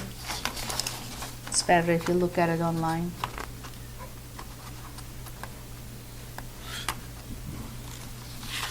could you look at some safes locally, like Tractor Supply? I'm not sure if they're gun safes. What? Tractor Supply is right Oh, out in here on, Ossipee? on 16. I'm sure Wolfboro I think. down there I think must it's a have good some. one. Anybody in the audience know where they sell safes within Carroll County that we could look at? The ones down at Tractor Supply are gun safes. They're all gun safes? They are. Okay. That won't work. We need one that is fireproof. So you're saying that if we went online, I have the link, we yeah. could find them? Yep, you can see everything and the prices. Is But that only- for several different safes or Yeah. just one? No, there are several ones. You can just choose what you want. But it was difficult because if you go online and keep on moving, it's difficult to print it out. If we go to some record keeper in the clouds, does that cover us? And can we put our sensitive material on that? We can do it for all the HIPAA regulations. Why can't we do it for other stuff? It's something to ask John. All right, T. Well, I think we gotta ask more than that. I mean, I would think that would be the decision of the Attorney General's office. They're the ones that are supposed to handle the law. And it does say we need a safe. RSA said we need a safe to store important documentation from the commissioner, Shannon. Well, other counties must have a safe. They do. Can we check with other counties to see what they have? Get a rough cost estimate, and the size of their safes. How long they keep their information in the safe? Does it go to the cloud?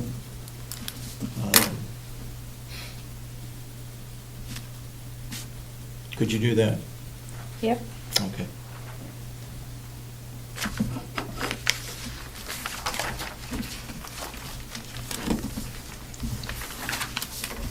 I think something like that would be really too small. Yeah, there's one I with mean, we got- five drawers. We've got, what, notebooks for, well, they could be combined, though, from 208 up to the present time, minutes. But I think we need a bigger one than that. Yep. Okay? Anything else for a work session? No. Okay, I guess before we go into non-public, I'd open it up for public input from anybody. Melissa?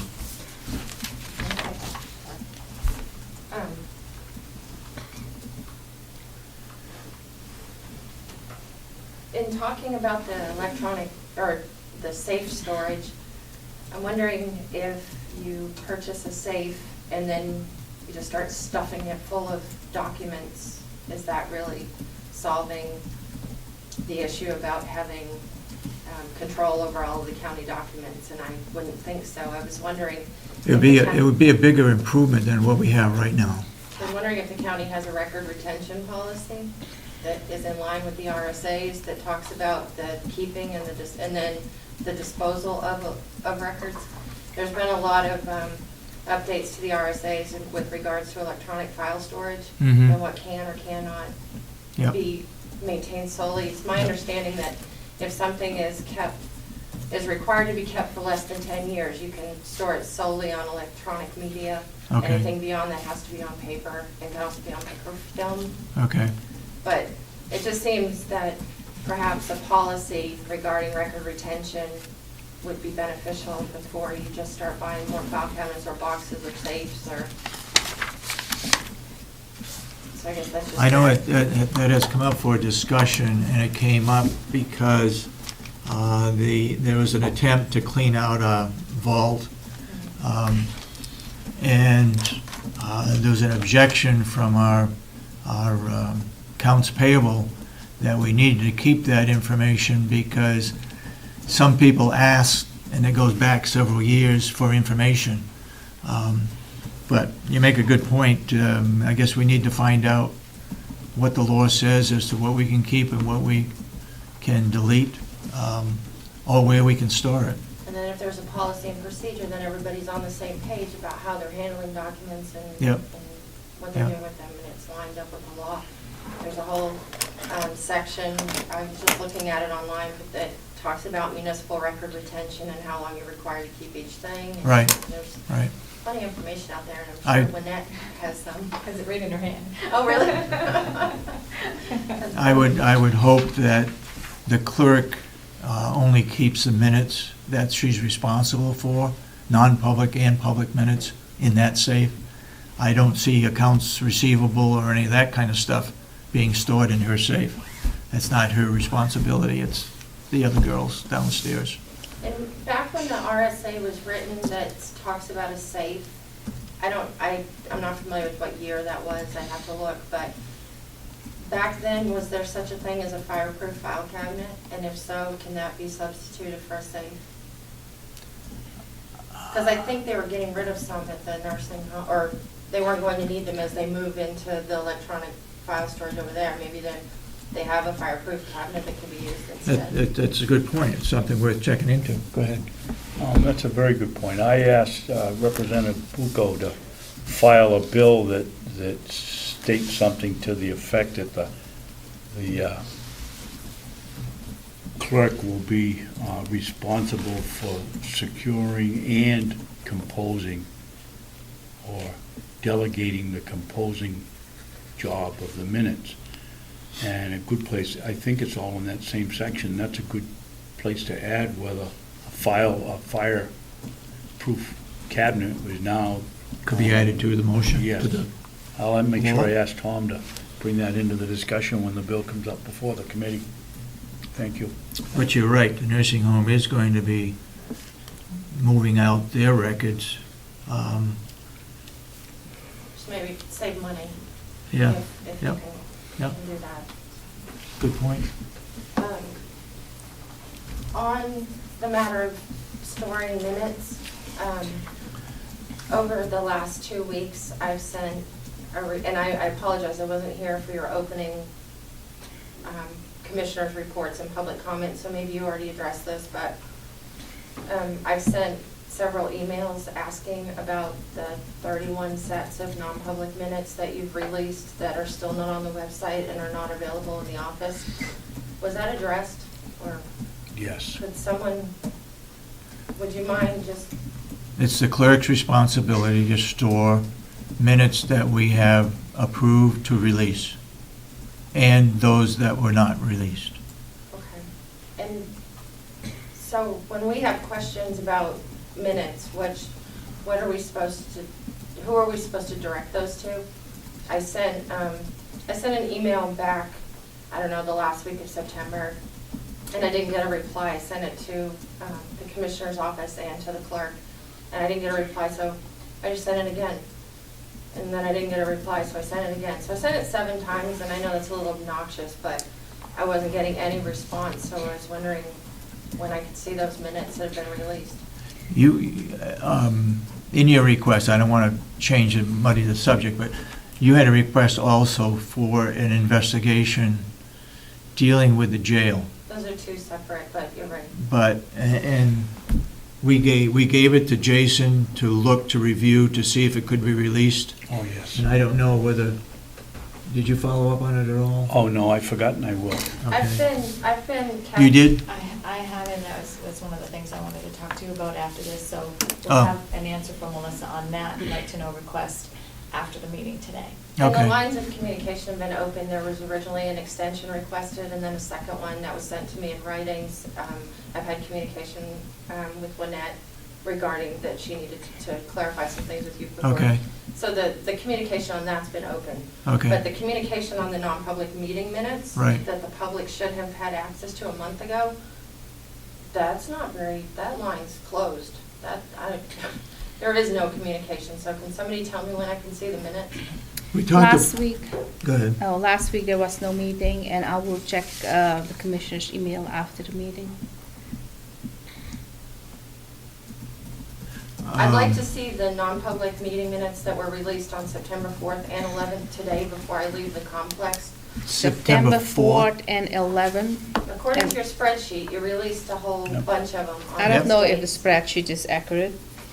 And if it is released in a public meeting, I mean, the office should have it. And if they don't have it, I have to give them another copy. You never gave them one to begin with. How do you know that? Then they would be It's there. not on the website. They seem to be pretty effective and efficient down there with I Cheryl don't does. know. When she has things, she puts them up, so. I don't Where know. are they? I don't know what happened, because in the past, the moment that we release minutes in a public session, it was always available for the public. So I don't know what's going on. They should have it. If they don't have it, I need to give them another copy. She said she would give them another copy. They don't have it, for the record. Well, hopefully I'm not standing here asking the same question next Wednesday. No, So- I will look into Mr. it Chairman, the September bigger 4 and question is, September 11. we agreed to release these minutes, And in most cases, it was a 2-to-1 vote. and Commissioner Kenney came in and took some home. Who So- said, so oh, that's- wait a minute. Well, took some, I'll take out the. What whole. are you saying? I took some home. Do you have proof? I just said I'll take some out of it, take home. You came in and took minutes away from Cheryl and took them. I don't know what you did with them, but you took them. And if I read the piece in the paper, I asked her to look into the copies, and it also said in the paper it was already scanned. So they did have a copy. Talked to another staff member. She said, David came down and handed me also copies. They did have copies, even if I asked her to get a copy. You need to stop making false allegations. I'm not making any Yes, false you do. allegations. Cheryl That told me, and the other two girls told me, you came in and took the minutes and told them not to put them on the website. So that's one set. Now we get in the next week, I don't know what happened to them. The last time we did them, we weren't out of here 5 minutes. Then those 3 notebooks, 3 loose leaf notebooks that someone would see in the office are gone. I don't know whether you took them, but you're in charge of them and you should know where they are. All the notebooks by the release minutes are by the office. Do you She have has them. No, she has them. She has all of them. She has all 3 notebooks? Yeah, she has Especially- it. I only have the non-public minutes what I need to file and store. You said just give it to her. She has it all. I don't have it. I didn't give her anything. I didn't give her I, any. You I gave it don't to her. I don't have it. I have only the original what needs to be filed. That is what I have. It's funny what happened. I hope that the 4 weeks that we spent on releasing and reviewing all the non-public minutes was not wasted, because we took action on a lot of them, and it was recorded on a sheet that they were to be released. I remember you saying that you would like to reread those, even after we Which one? voted 2-1. You would like to reread those so that we didn't put the taxpayer in a liability That's correct. suit. You weren't sure that some of those should be released, so you were going to review them, and that's the last I heard. I don't know. And also, Mrs. Siemens, I didn't Yes, have a Mrs. chance. Kenney? I didn't have a chance, Commissioner Kenney. I didn't have a chance to read the last couple of weeks' newspaper. It did came to my attention that you put the headline, Commissioner Kenney took release non-public minutes home. So where is your proof? Do you have the document, If you or have you a just problem- making false allegations? If you have an issue with something that's published in the newspaper, I can give you the editor's phone number and you can follow up with him. And where is your proof? Were you here I to think I answered to your question. release non-public minutes home of 2009? I have all the originals, so why do I have to take anything? Are they downstairs? I have all the in safe? originals. All the originals are locked. Okay. So making up all this bias, I know you need to sell newspapers, but making up all this bias, phony BS nonsense. All right, let me get this straight. You just said that you have all of the originals locked up. Do you have the non-public minutes that were released in September, the originals locked up, and can you release those today? Because that was my original question, I never got an answer. You just said September 4 and September 11. That is what you're looking for, you said. On those dates, the commissioners met and they released minutes according to the spreadsheet, which I Yeah. believe to be accurate, because Yeah. everyone else thinks it's accurate except for you. So, are you going to be releasing to the public the non-public minutes that you approved for release on September 4th and 11th? Is that happening today? They will be released. If they are released, they should have it. I have the original. I can make copies again and give it to them. I think the problem here is that Cheryl went through those notebooks that were to be released, and she was missing, don't quote me on this, but a number of non-public minutes that we voted to release were not in that notebook. And that's where the problem lies right now. So Cheryl did have all these notebooks, and she went to the notebooks. You see that I don't Well, have no, those no, notes. wait. No, you just said it. She I went did say to it. the notebooks to release. She Yep. looked at it because she has it all. Well, she had Because it, I've been asking, where are the notebooks? The 3 notebooks are here. Where do you have it? Like I said, I don't have it. I have only the original file. And now you said it yourself. She did have all those notebooks because you said You didn't gave hear. it to her. you didn't hear what I said. I She heard had what the you said. notebooks, but not all the minutes to be released was in the notebooks. But my point is she did have the notebooks because she's saying, where are all the notebooks?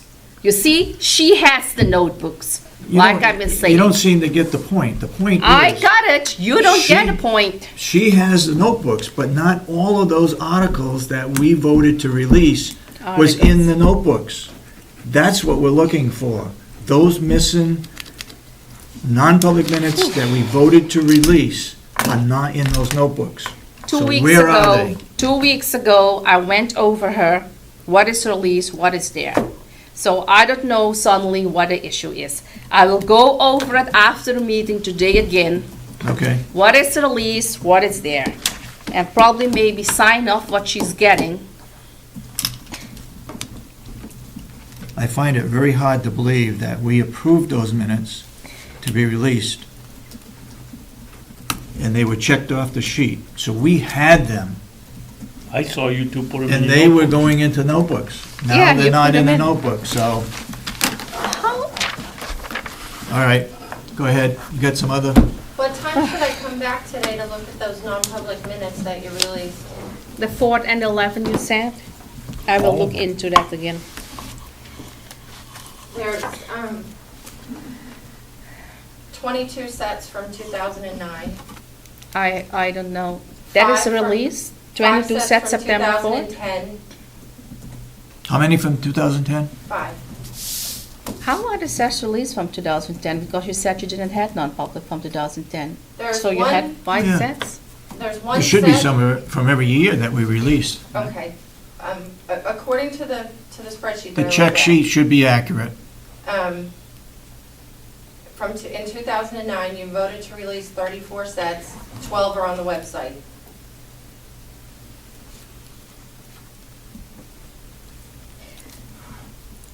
In 2010, you voted, for 2010, there's 15 sets released, there's 10 on the website.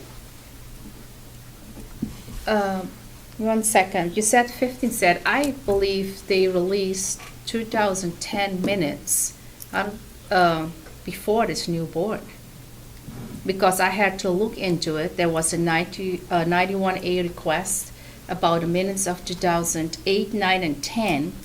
And I believe there were 20 sets already released from 2010. And I look in it, I believe, in 2011 or I could- 2012. So that's already released. I could So go back if and we do this release it, again, maybe but we I'm release, just focusing on the ones that you guys released. maybe we release the same thing. I did notice there were some released in the past, but I tried to just focus on the ones that you did work on. Yep. So, the 2011 ones, it looks like all the ones you released are on the website for 2011. Great. 2012, there were 6 sets released and 5 are on the website. So 2010. Well, so we're missing 6 one. sets. So 1 needs to be released. And then for this year, so far up to the point where you stopped your review, where the spreadsheet ends. Yep. There were 13 sets released and 10 were on the website. So we're missing 3 and So you need 3 from 313 2000. and 2013. So I think that comes up to 31. I might have said 34 before. That's 31. Okay?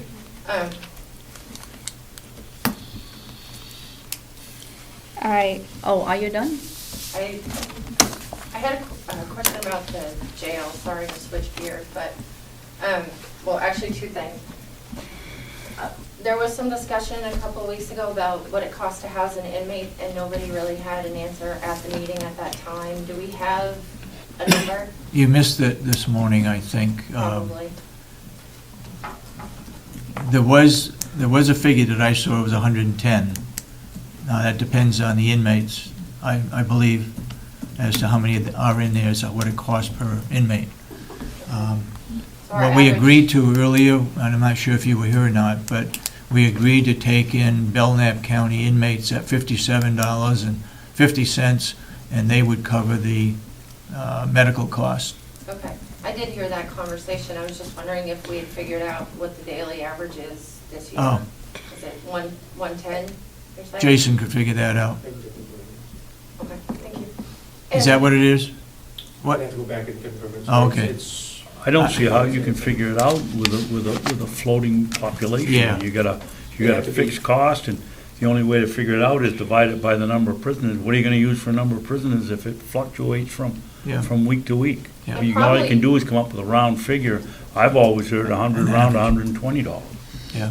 You'd probably have to kick out the ones that are more expensive as far as like medical costs or special needs or. I don't know how whatever. Jason figures that up, but But I you, can get with Jason and Yeah. Superintendent Johnson. give us a figure next week, Jason, if you could.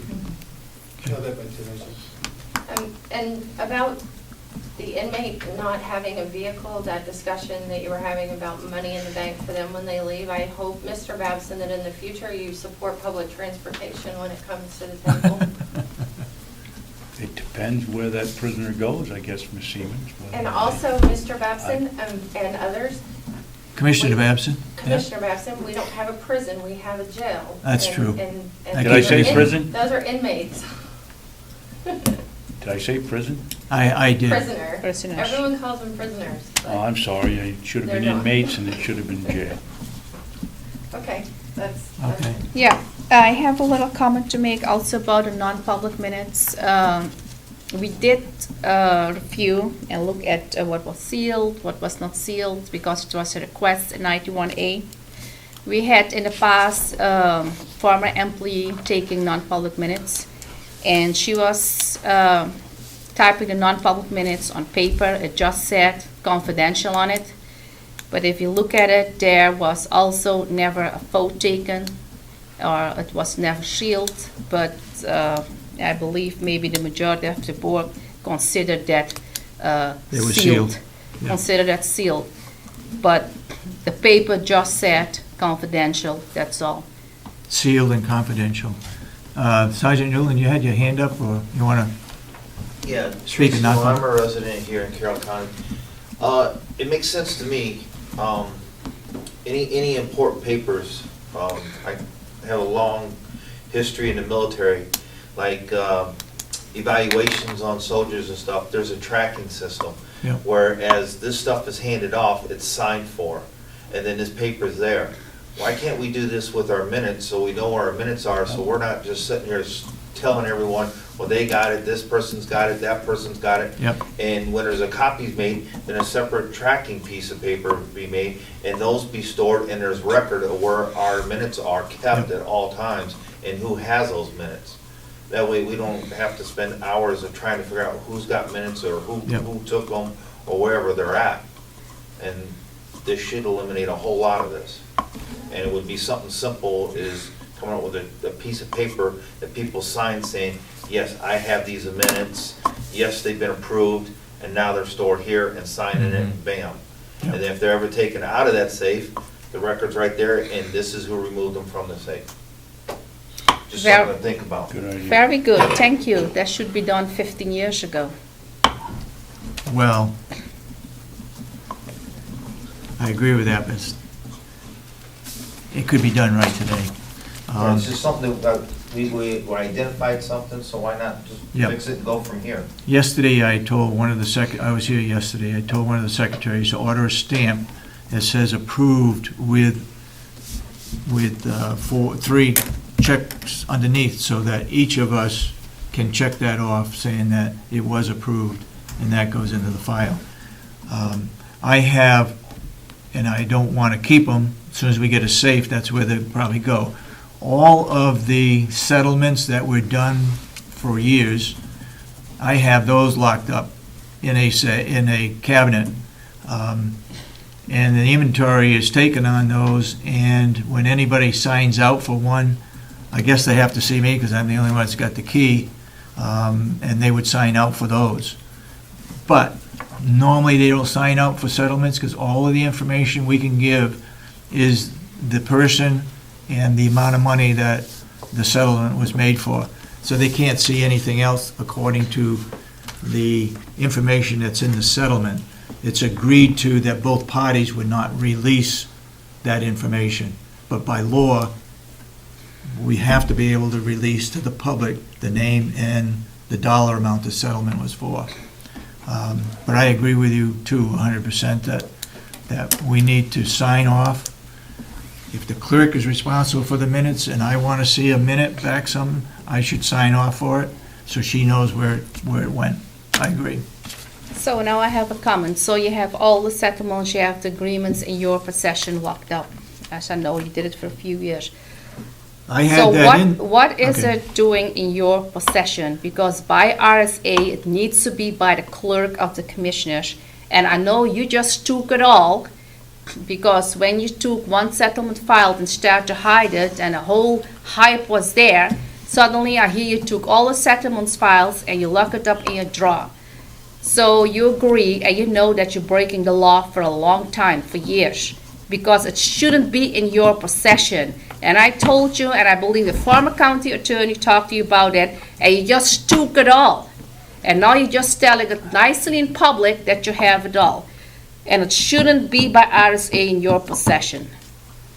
You're correct, but you don't have a safe that.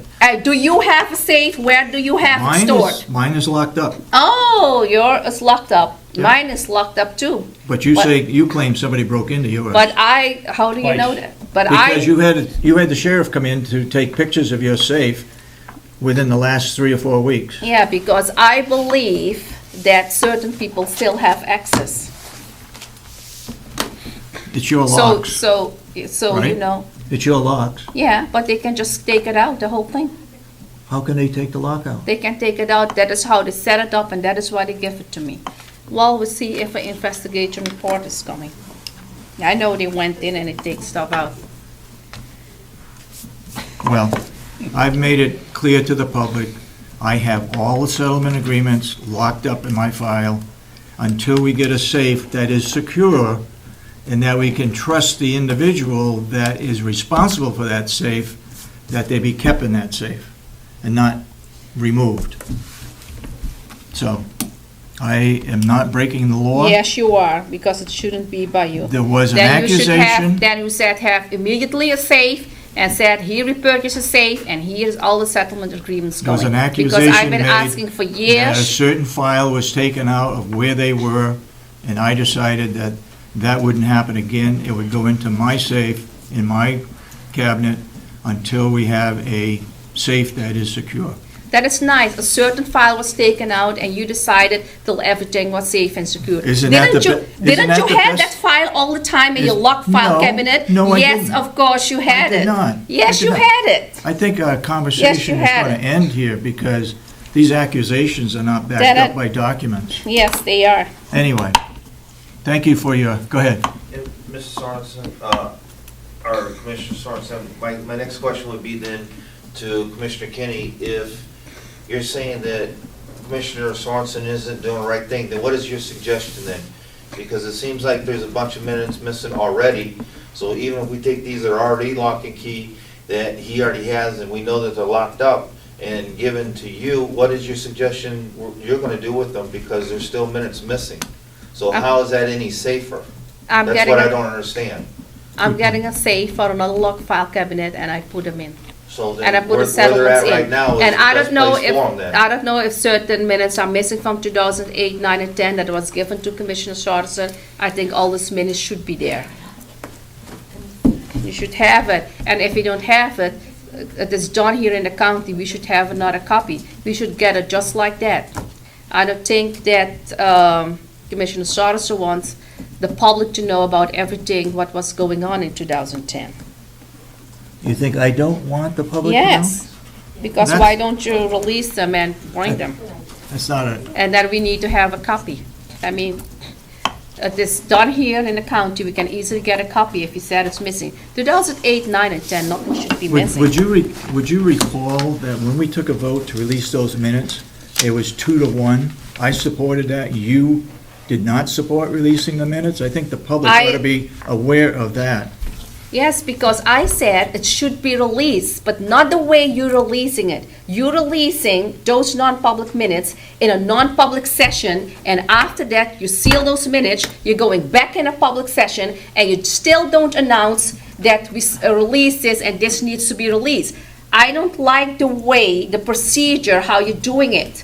You release the Okay. non-public minutes, it needs to be in a public session. So my vote was against the procedure, what I see, what you both are doing in a non-public session. It was not against the content. I said it should be released. It should be released years ago, because we're talking about 2009. Why are we releasing non-public minutes from 2009? A new board in 2013. This should be released long time ago. I said it all along. It's because if the case is closed, then it can be released, as long as there are no names mentioned. That's why we released them.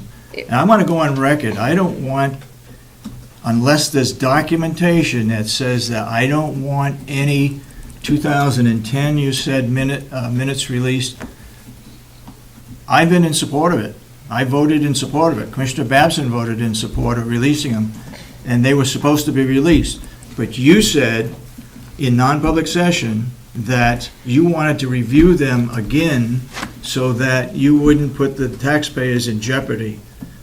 We already had voted to release them, and that should have been sufficient. They should have been released. You know, I Anybody think, else from public I think that you're input? just twisting some words. I did review it and look at it. The only thing what I wanted to review back was Deborah Cheryl. She had a question. She said there were 3 sets of the same minutes, and she doesn't know if that was accurate. And I said I was going to look in it so there's no any liability. I was not on the board, so I don't know what is going on, and I will take a second look. That was the only one. So what you are just saying is makeup. All right, any other public input? Yeah, Melissa?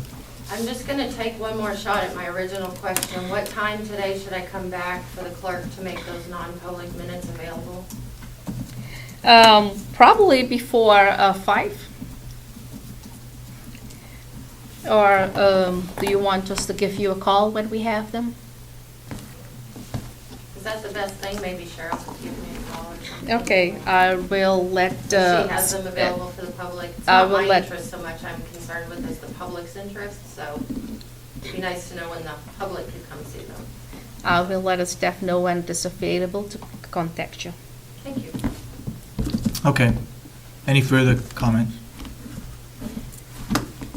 Okay, then we will move to go into non-public for the jail and for HR. And can I assume that it's RSA 91A3, paragraph 2, A and B regarding the jail? And it's regarding the HR, it's 91A3, paragraph 2, A, B, C, and E. So I would move that we go into non-public session for those reasons. They're coming separate then, is that correct? You're coming is Jason coming separate? Or are you coming with Jason? I'm coming with Jason. Okay. I hear a second. Second. Roll call? Commissioner Kenney? Yes. Commissioner Sorensen? Yes. Commissioner Babson? Yes. So voted.